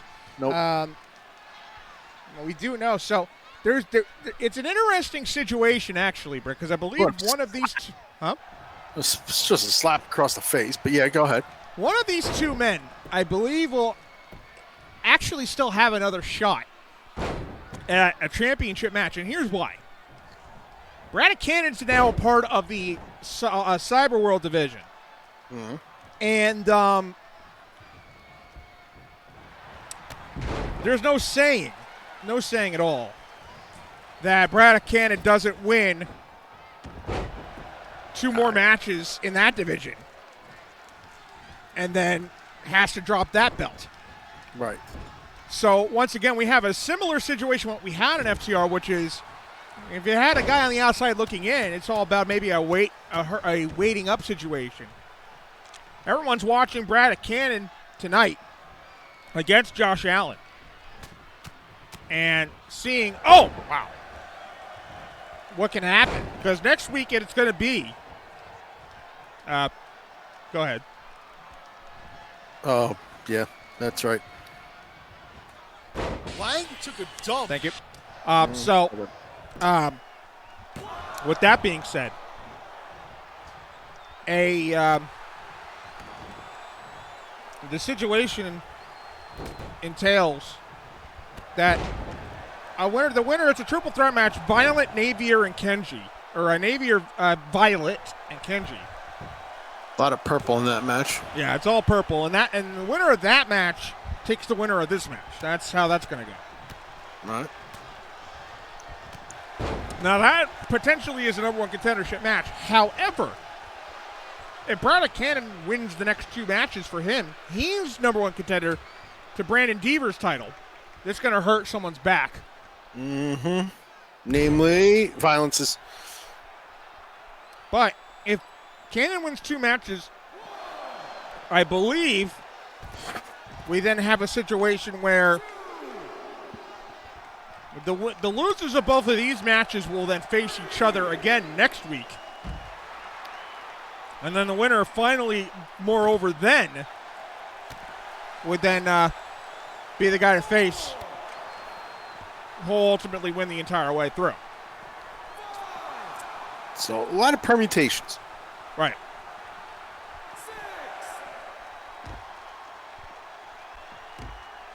Unless, of course... That's pretty good. Unless, of course, if General Manager Jackie Moon calls the inevitable, the proverbial audible, and decides, no, we're just going to hold it off and let the winners of the 2 matches face each other for the title instead, because it's not fair to the guy that would have lost the matchup between the 2 winners. That's all in play. It's all in play. We'll see how it goes. So stay tuned. Right, because it could be. Oh, Craft Killer coming. He hits him. oh my. Craft for the win. Kick out. Kick at it, too.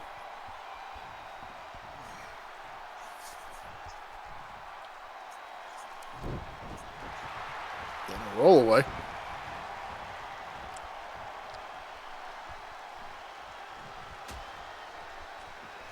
Kraft going for it again. Oh. Oh. Oh. There might not be anything left of Ace Violence's back. Yeah, no. It's quite possible. I thought for a second he was thinking about Death DT. Instead, he decided to go Death Suplex.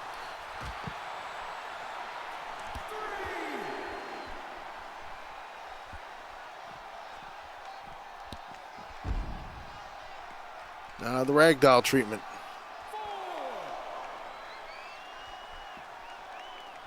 And with that announcement as well, with Spence and Keith Moniz having a match tomorrow, next week in the main event, that opens up some things. That means that either we don't have an MUW title match at spring break, or we're gonna get a a match. The question is who would that be against? Obviously, the immediate answer would probably be Stephen Wright and then somebody, but you have two guys on Mayhem that have More Pele kick. cover. And he got him. DJ Kraft is going to go on and potentially might have himself a championship match. We'll know how it goes. He's had himself a good year, Sean, and it just continues. A statue in stone, I got Caesar's stature. The queen I've captured is Cleopatra. Shots at the throne, better reload faster, better read your chapters. We'll see how everything goes about. We'll see, again, we'll see how it goes. It's an interesting situation.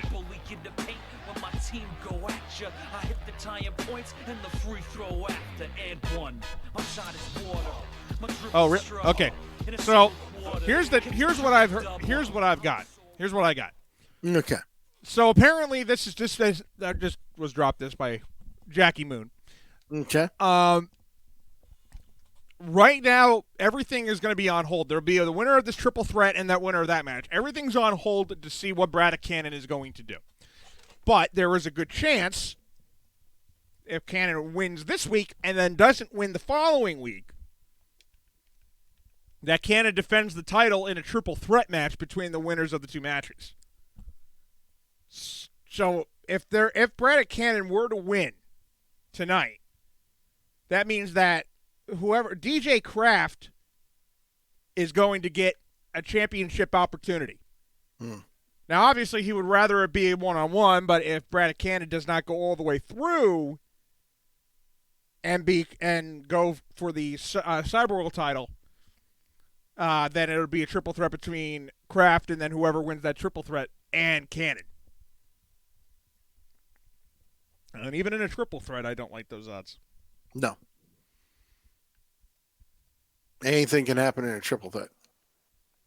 Indeed. All right, folks. Well, let's get our next matchup. I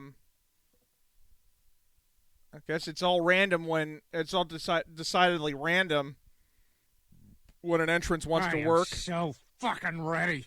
When an entrance wants to work and when one doesn't. So, guess what we're going to be doing here? Let's meet the two teams.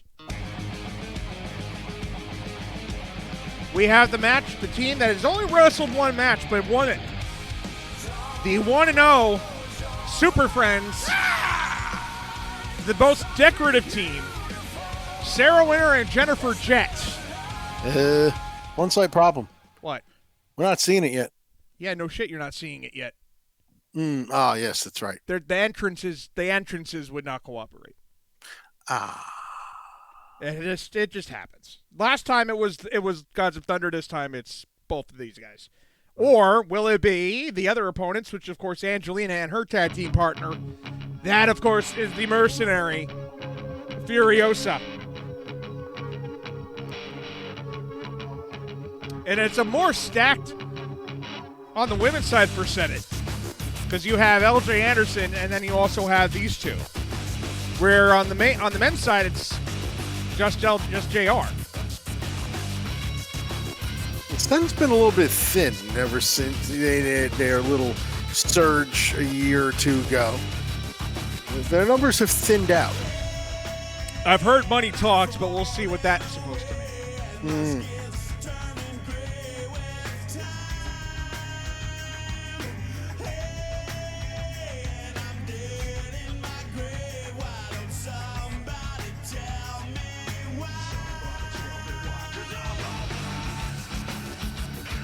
There's currently 4 members of Senate. 2 of them in this match.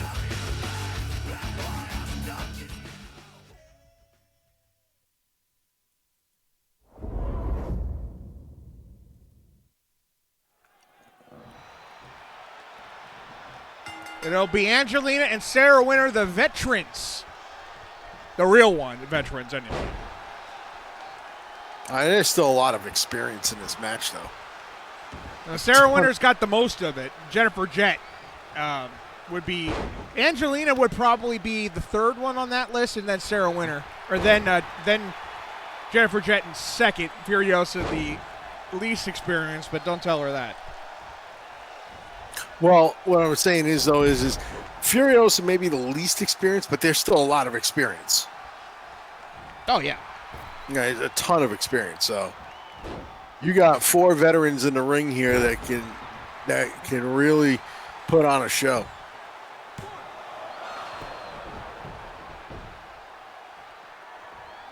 The championships between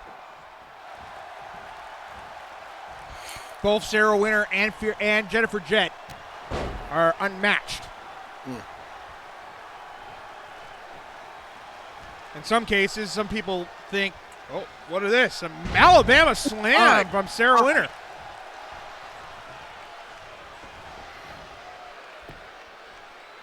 Or in this case, Americana Slamma.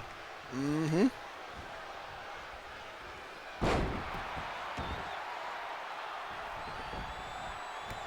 There may be a triple threat match coming in the MUW division as well. I think what's happening, Stephen Wright obviously is the guy. There's really not the competition's not there on Asylum. Big one there. Mayhem has got 3 guys at 2 wins, and there may be maybe another at 3 at the end of the night. We might have a triple threat next week, and then another triple threat the following week for the title. Very possible. Very possible. The permutations could be endless. Oh yeah. Which is a good thing. Oh, for sure. Furiosa tagged in. It's over. Here's Furiosa now and Jennifer Jett.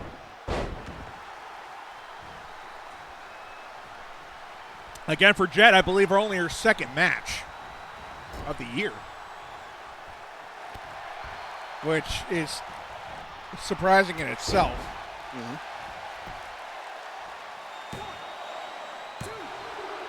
We know that Sarah Winter was involved in at least 2 separate matches.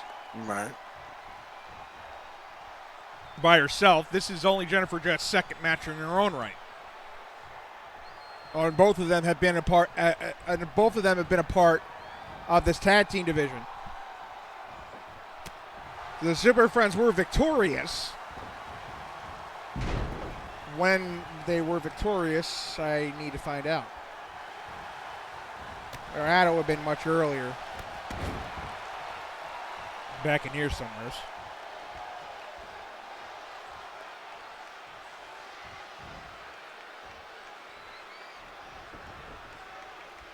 Measuring. Sarah Winter missed with a drop kick.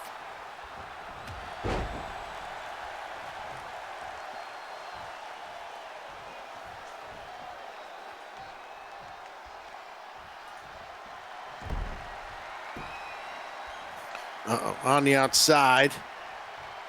Coming in the hard way. And then gets a left boot for her troubles. Well, here you go. This is a good one. Okay. Super Friends have 1 match that they've won. And it was weird because both of these teams are Mayhem teams, but their win was on Asylum. There it is. Wait a second. There's the super combo.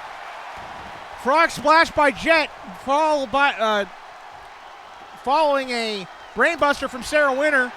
But Furiosa bounces right back. But the win was on Asylum against Senate. They were 1-0 on the year, and 1 win was against Senate on Asylum. That's odd.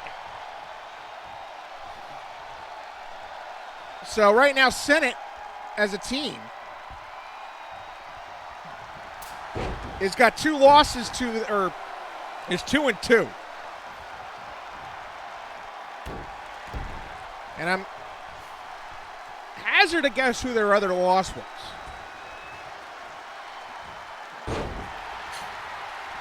Hazard to guess. Angelina gets her out of the ring. Jennifer Jett's getting back in now.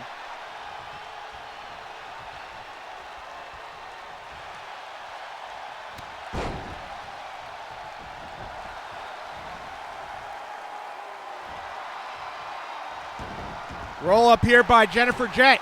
She knows the tricks. But this one does not go for her this time. I like live updating the card now on the archive, so it's interesting to see how everything works out.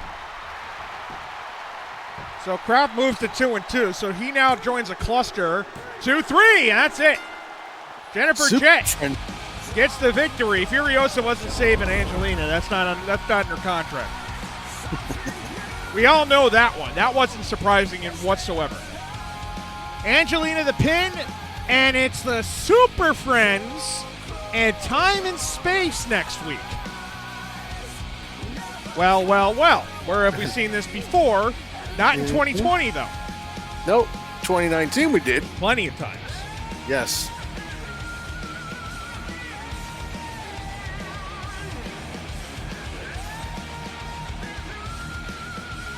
So Super Friends 2-0. They have not had a lot of matches. This is only their second, but they've won them both, and they won them both against Senate.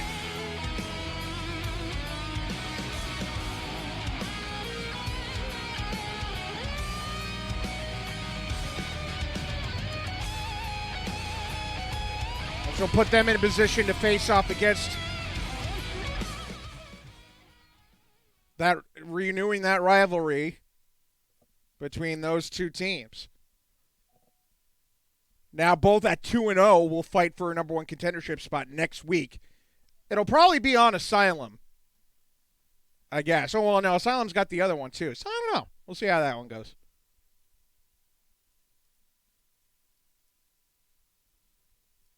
But it's a top-heavy situation right now. The six tag teams in MUW, the top three are all Asylum, and then the bottom three are Mayhem, including an 0-3 Birds of Prey and a 2-3 Senate. Both teams that are under 500, and one that's not even on the Schneid at the moment, or on the Schneider at the moment. Well, let's get our next matchup going.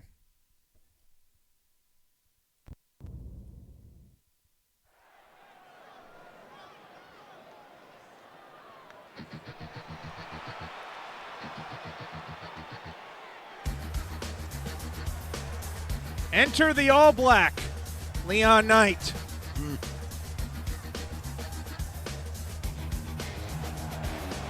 And on the men's side, Brett, it's completely the opposite. Besides Moniz Inc., Mayhem has the top of the top three of the top four, including the champions. Meanwhile, Asylum has a 3-1 Moniz Inc., but a 2-3 World Travelers, a 1-2 Dynasty Warriors, and an 0-2 LexCorp tag team at the moment. So it's different. It's weird. LexCorp has the top women's team and the bottom men's team. Obviously, that's probably not going to stay that way, I would assume. Yeah, but LexCorp has not had a good tag team since Skyscraper and Russell Beach split up. And here comes Big Red.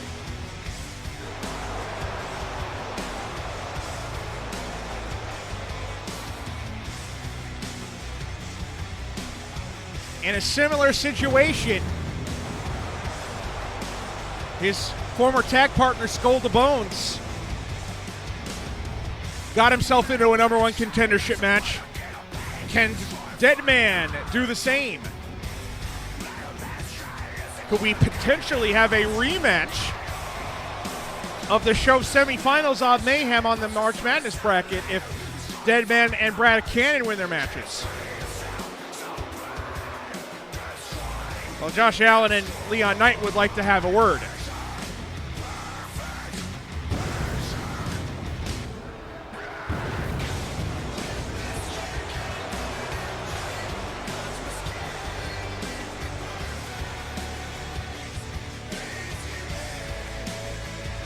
Sir, I will be right back as this match gets started. Yep, no problem.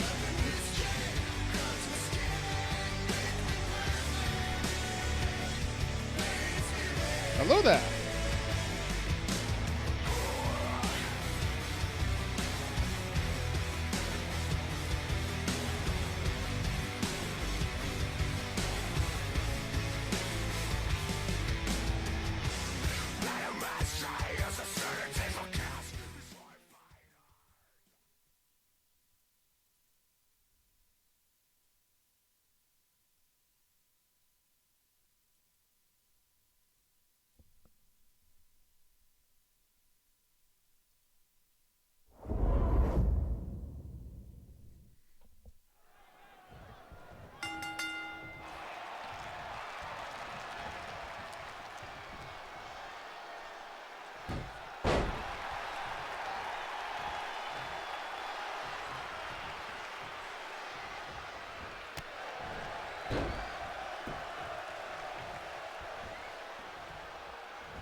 And now Knight battling with the big man.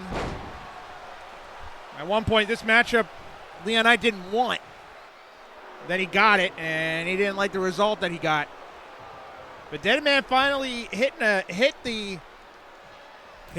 spot there, a stop. He's 2-2 in the division, as is Leon Knight.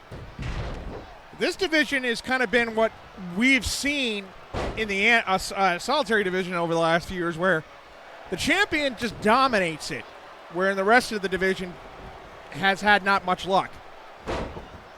The best record right now, besides Cannon, who's only got one match and one win, are these two guys, Leon Knight and Deadman, who are only at 500. Josh Allen at 1-2, and then you got Christopher Volt at 1-3. And who knows, this division might be growing by another. In any case, with that Doomsday division actually looking pretty decent.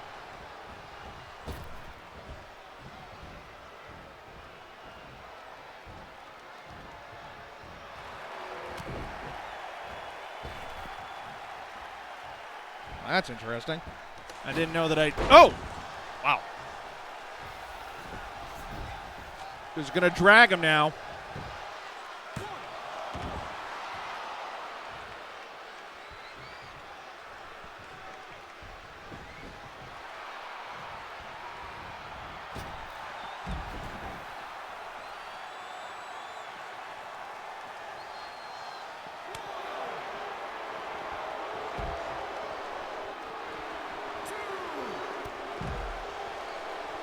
Where that whole division is at 500, where the 4 of the 8 contenders in that match in that division are at 500, with at least one other going to be set up at something a little more than that. Nightfire, I believe, by Leon Knight. Leon Knight here looking to cover. Deadman looking to try to avoid a two-match skid. So I don't think he didn't have a match last week, did he? He didn't have a match last week. To the outside we go. I was just talking about this division. Very similarly, the only thing that has stopped Brandon Deaver, I think there's only been one match where he's lost in this division, and I'm actually trying to remember when the hell that was. Oh, wait, I think I remember. Let's see if I'm right about that.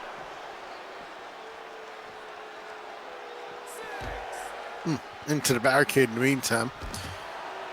Deadman taking the all black. Nope, not for long. Yes, the only time that Brandon Deaver lost a match in this division was in that fatal 4-way match for the vacant title, where Volt won in a shocking season debut. But that's been it for Volt ever since. Old school time here for Deadman. Deadman walking the ropes and knocks him down. Leon Knight, though, bounces right back up. Rolls him around. Leon Knight lost that match as well, and lost another match to Deadman. So really, both these two men have fought each other a few times.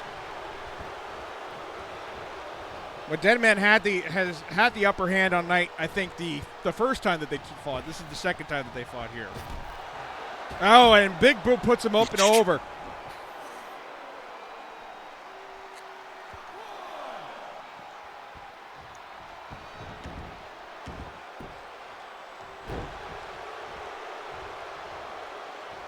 And Josh Allen will face Braddock Cannon, looking to try to improve on his record, try to get it to 500. But Cannon would love nothing more than to get him down to a 1-3 record instead.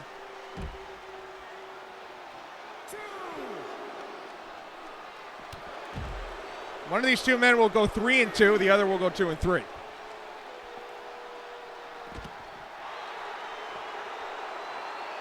And they don't lose a lot on it because the rest of the division have not been as impressive, obviously, with Allen and Volt at 1-2 and 1-3 respectively. Right. Ragdoll treatment. You add Cannon, and Deaver's going to be staying in that division for the foreseeable future because right now Mayhem has got a full 6, whereas Asylum actually has room, but there's no saying that doesn't seem like there's going to be anybody that's going to move over there anyway. In any case, unless if there's a trade unless if a trade happens, which I don't see how that would. Oh, that's a shot in the dark. Cover 2. Yes. Got him. Up Nightfire, and it's Leon Knight with the big win. I'll be right back again. Yeah, that was Nightfire, not Shot in the Dark. You know what Shot in the Dark is. And Leon Knight probably not good enough or strong enough to do that to Deadman. Well, he'll be facing either Josh Allen or Braddock Cannon next week for a number 1 contendership opportunity. So we'll find out.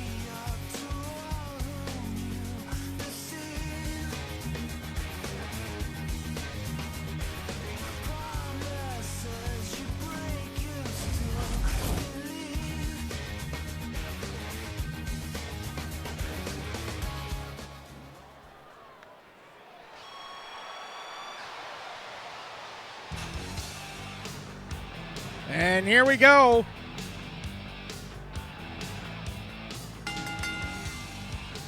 Jack Navier, we begin. Hello, hello.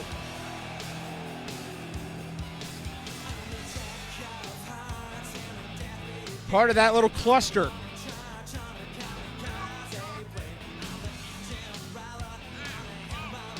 Once this is done, Jack Navier or one of these 3 will go up and will be with DJ Kraft.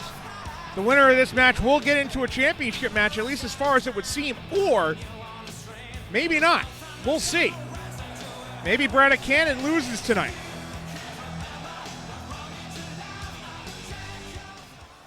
It's triple threat here. And here comes one of your favorites, folks. Here comes Kenji. The incredible Kenji.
And now, Vincent Violet.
And away we go. A lot of yellow, a lot of purple in this one. Navier, Kenji, Violet.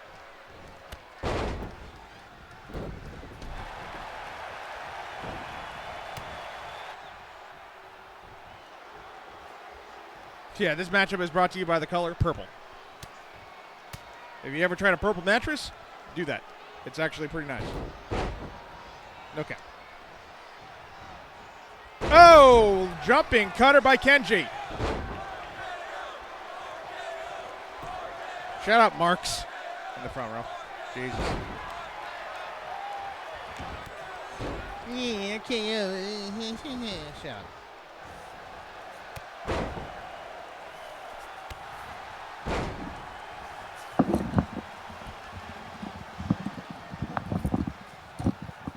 Imagine there could be a fatal four-way next week, actually, too. I just realized the potential of that. All right, back in time to see the boatload of purple. Yeah. Winner takes on DJ Kraft. Well, given circumstances yet, we'll see if Josh Allen pulls off the victory next week. We'll find out further along. If there is anybody that deserves an opportunity to get moved up, it would probably have to be Brandon Deaver, who is at 5-1, and the champion of the Cyber World division. We'll see how that goes. Only caught the tail end. Only caught the tail end of it, but oh, oof. Navier and Violet.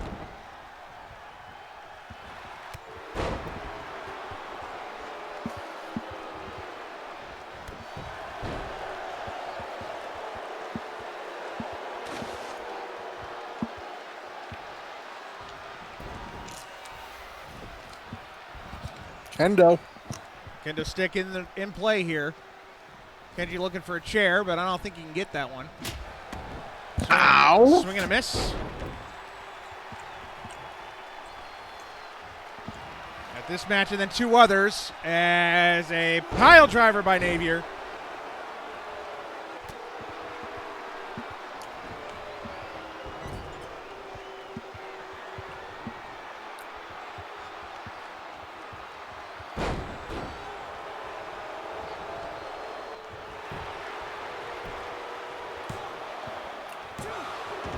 Two count kick out.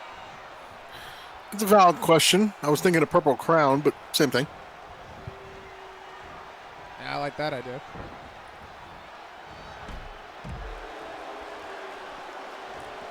I think if he has Violet, he'd rather the purple mattress, but that's just me.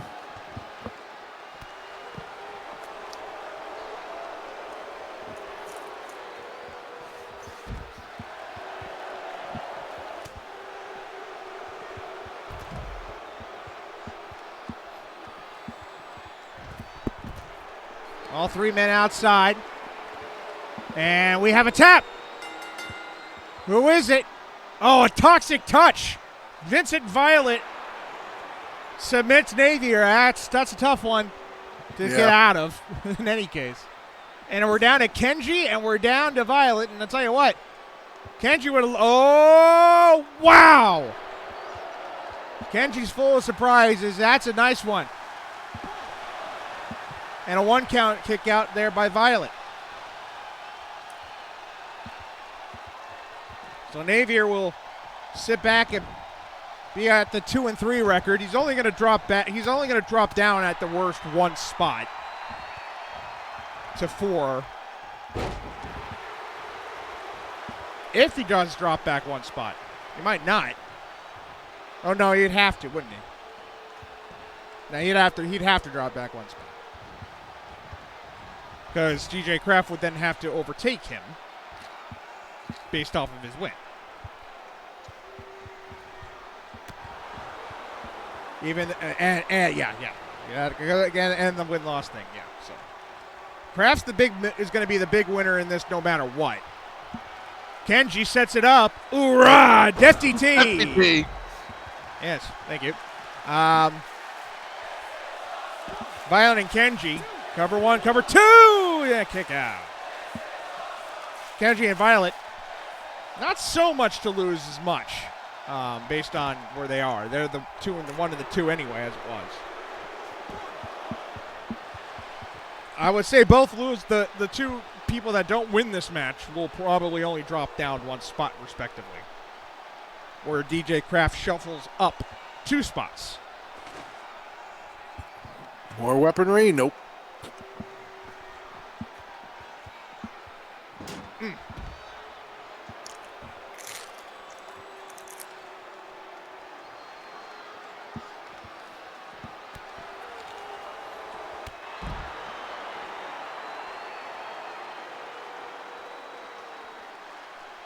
Snyder dance. Kenji, in any case, is actually still 500. He's 2-2 in division and 2-2 out of it. Violet hellbent on using that. That's going to hurt. If I had that right. Did I have that right? Yeah. Yeah.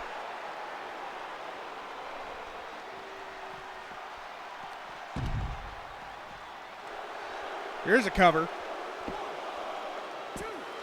Kick out 2 by Kenji. Now will Violet go for his new maneuver? Here it comes. The Violet driver. Not the toxic touch, but a good one. And he's got it. Vincent Violet is the winner. So Vincent Violet and DJ Kraft are tentatively set to go in next week's contest.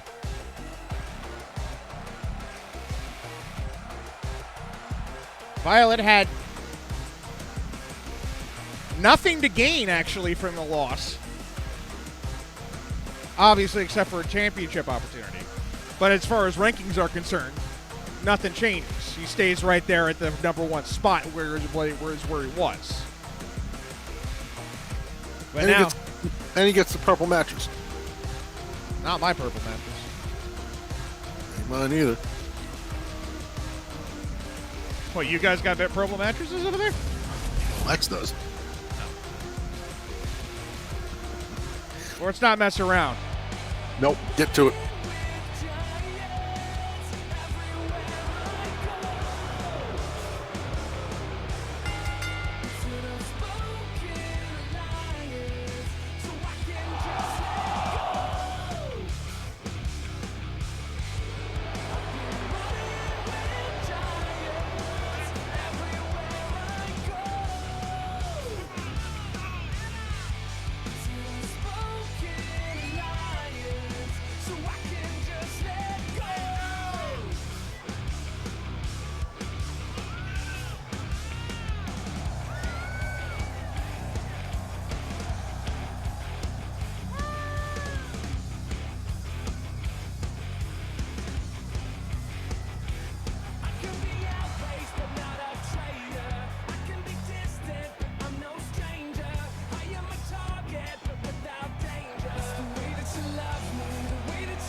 Lights out.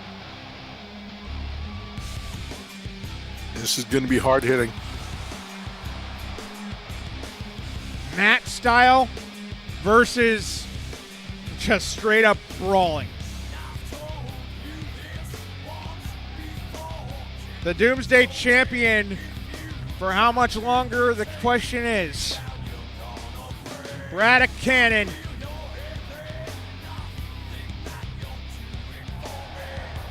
Heading down the direction of potentially the best records, potentially setting up maybe a matchup between the 2 best record-wise on Mayhem itself. We'll see. I mean, it is a surprise that guys don't leave their matches against Braddock Cannon with broken ribs with that just stiff uppercut that he throws right into a person's midsection, lifting him off the ground.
What shall it be? Will Allen do the unthinkable? Or will Braddock Cannon keep it going?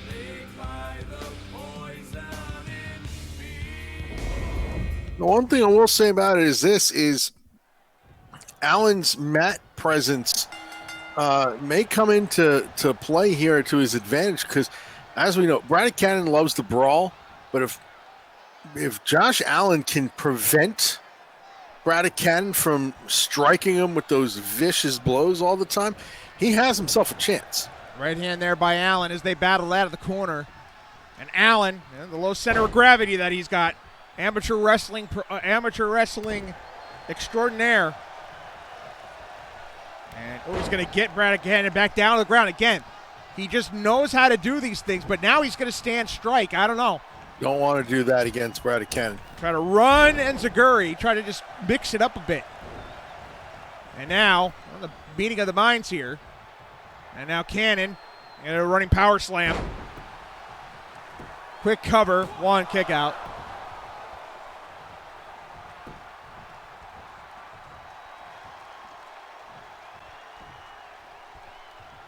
Cannon sets him up, a jackhammer style type of maneuver.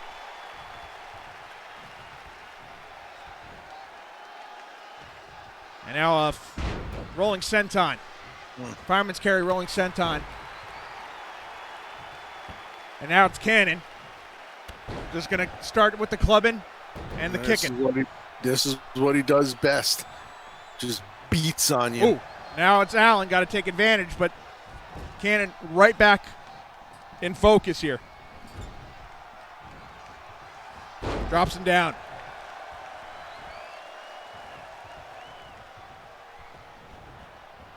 Duck under.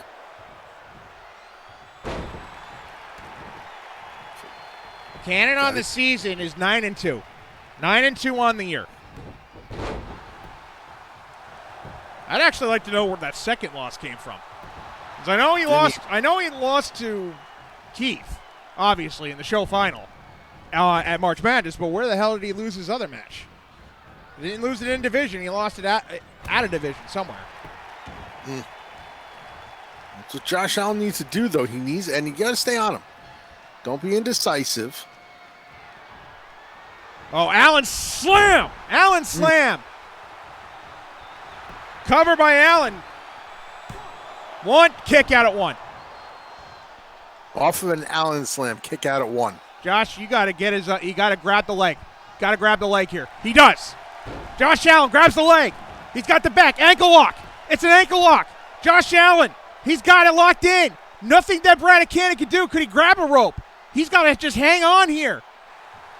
And he's going to roll it, but that is a lot of damage done. Yes. And Braddock Cannon's got to be quick here. And here we go. This is exactly what he ordered. Cannon fire. Cannon fire. He drops him down. Cover. Kick out. It'll take more than that. Braddock Cannon lost a hardcore randomizer match.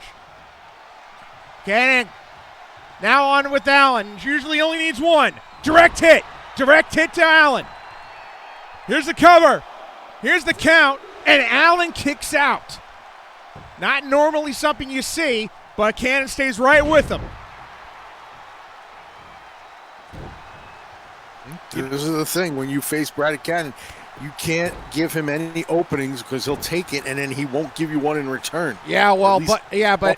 and on the other side of it, though, Brett, you got to Josh Allen has shown that destruction since the tournament where he debuted the ankle lock. You cannot. Most of the time, if you can't get it, there's a big boot. If you might be able to roll out of it once. You're not rolling out of it twice. Now Allen has a chance here. Belly to belly slam. Suplexed him all the way across. Josh Allen fired up. He's going to try to get Cannon back in here. Either that or he's going to wait for him to get back in. What's it going to be? Oh, he got caught. Yeah, that's leaving him the opening. Cover Cannot here. do that. Cover kick out at 2. Now Cannon puts his back to him here, and Allen's actually back up. He gets a right hand. Look out. Cannon. Fire. Could that be all she needs? Let's see. Cover here. Cannon. 2. No again. So Cannon Allen's not going to go down without a big fight here. He's going to have to take it, and he's going to get lit. Wait a minute. Allen. He caught it. He was not going down. Josh Allen. He's going to come running in. Big elbow. Get the ankle. Oh. He's got to pick him back up. And a rolling neck breaker. Wow. Back up. He wants to get him more. Right hand. Blocked. But it's Allen who reverses him twice and again.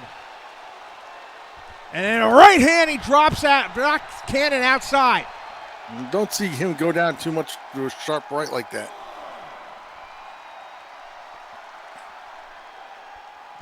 Cannon got back up. Throws Allen into the stairs on the outside.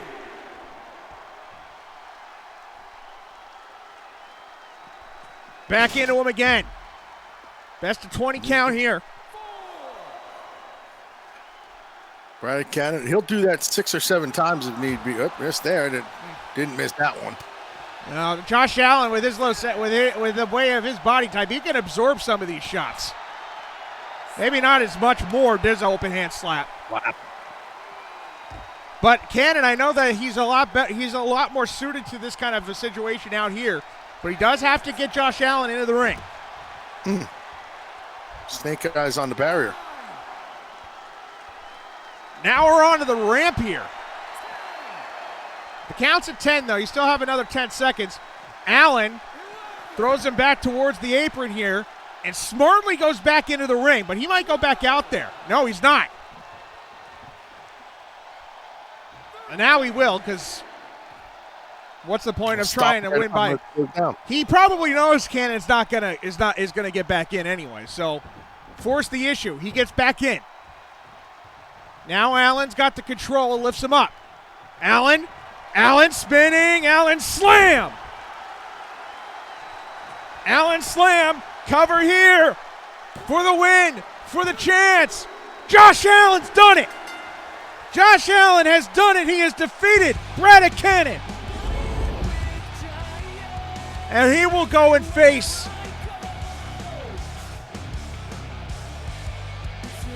Leon Knight for that number 1 contendership. Allen defeats Brad Cannon. And a whole bunch of things just got thrown into the mix there. Well, it's really simple now, isn't it? Not really. It makes things a lot more simpler. Oh, hang on. No messing around. Get right to it. Here comes Jump. Still no Rich Blaze to be seen. So Josh Allen victorious. So everything is now very simple. Now, It's Vincent Violet versus DJ Kraft, and it's Josh Allen versus Leon Knight. Very simple. Very simple. 2 one-on-one matches for the number one contenderships, which will lead to one-on-one championship matches. Simple, simple, and more simple. What else do you need?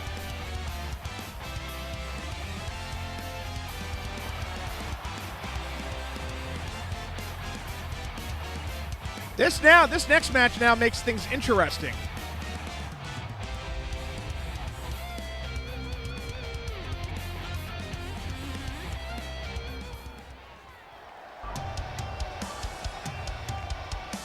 Because Mayhem has got 3 guys with 2 wins. If this man right here wins tonight, there will be 4 with 2 wins. And obviously,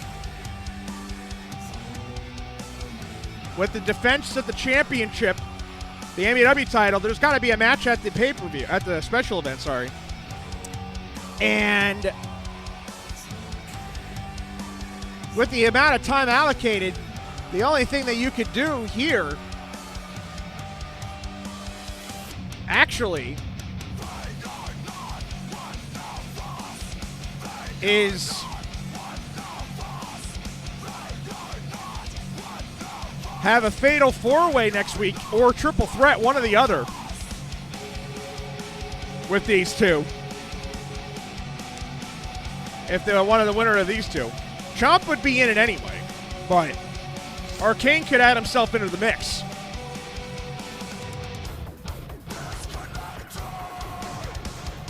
And then Steven Wright would be just kind of waiting around. With him being so far ahead of everybody else on Asylum.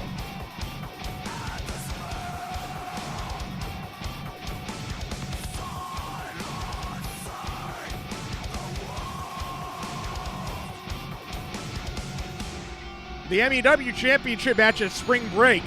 Whoever the champion is at that stage would be facing a member of each brand in a triple threat match at Spring Break in the main event of that show.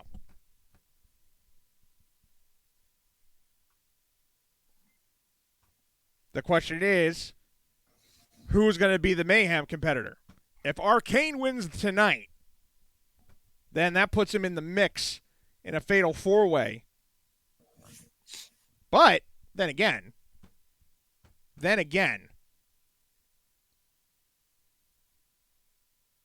does J.R. Anderson even bother with the match? Does he go into that match at all with his briefcase in hand? Does he say, well, maybe I'll let the other 3 or the 2 fight each other and take my chances at maybe playing some mind games at the special event in that triple threat match? If I'm J.R. Anderson, I'm not getting in any of the matches because I got the briefcase. Let's sit there and say, all right, you fools just fight it out amongst yourselves, and when I'm good and ready, I'll just cash this thing in. And I think that may be what Anderson will do. It's sitting at 2-1. That's a good record anyway. Avalanche has got the best one right now on Mayhem at 2-0. Oh. And strangely enough, in an MUW division match, we actually have a manager out here. We don't see that very often. As a matter of fact, it's frowned upon, but it is. It's don't even do it again. It's Chomp with a big two-handed chop, and then an alley-oop bomb for the corner. Cover, 1 kick out. So now, overall, it's Bradicannon's gotten 3 losses on the year. I'd like to know what the other one was, because I don't recall. Oh, slap. An open hand slap there is Arcane with Drakon Bromstein on the outside. Adding an extra layer to this. Trying to get his adopted son, if you will, into an opportunity where he'd have to go through Chomp a second time anyway. Chomp's would be in that match anyway. but Arcane could win himself into it. But then he'd also have to pin Chomp twice. And on top of that, he'd also have to pin our Avalanche. Yeah, that's a big pounce. Big pounce by Chomp. And a cover. Cover. One. And only a one. Off the pounce.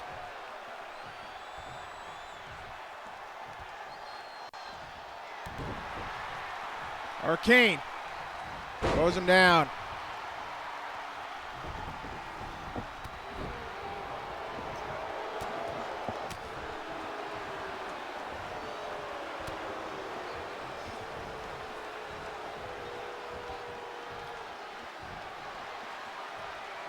Oh, up and over.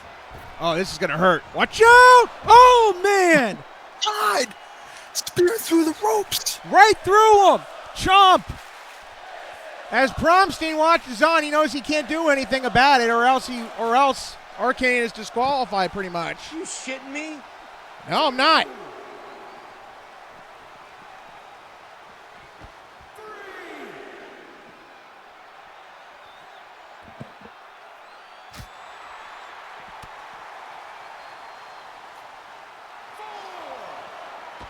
No.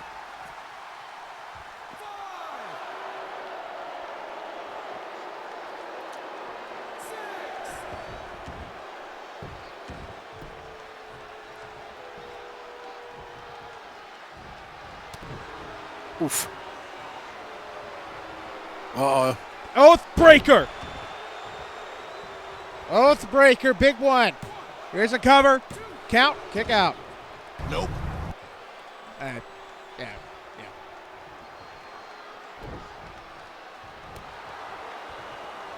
Sharp right. Oh, belly-to-belly suplex.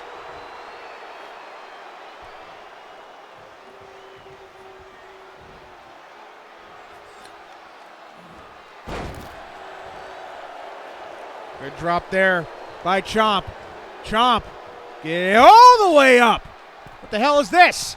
Chomp, moonsault for the top. Oh, wow. Cover. No.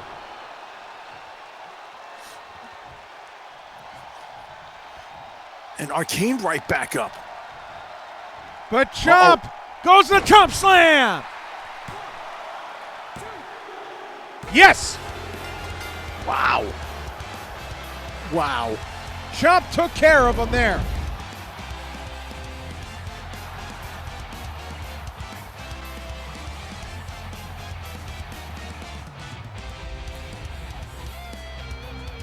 What a performance.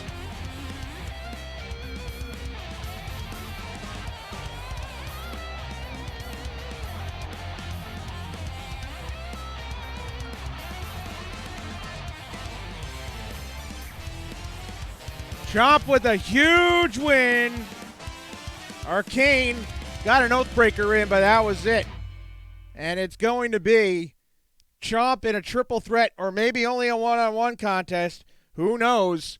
Next week for a chance at the title that Chomp had. And now he'll have to try to come back for it here. And we'll see. So, folks, that's MUW Wrestling for this week. We're going to come back. A lot of matches pretty much already set, a lot of them. And we will see how everything will unfold. So be sure to check the match card. We'll probably be even updating it as we go along here for the rest of the way here tonight. But for now, for Brett Lufner joining me this week, he's going to probably be joining me the following week as well, if possible. We will... Children's situation aside, but, once they go down for bed, it'll be good. All right. So, for Brett, my name is Sean. We thank you very much for watching. Stick around for some more things afterwards. We'll take a quick break, and then we'll come right back for that. But until next time,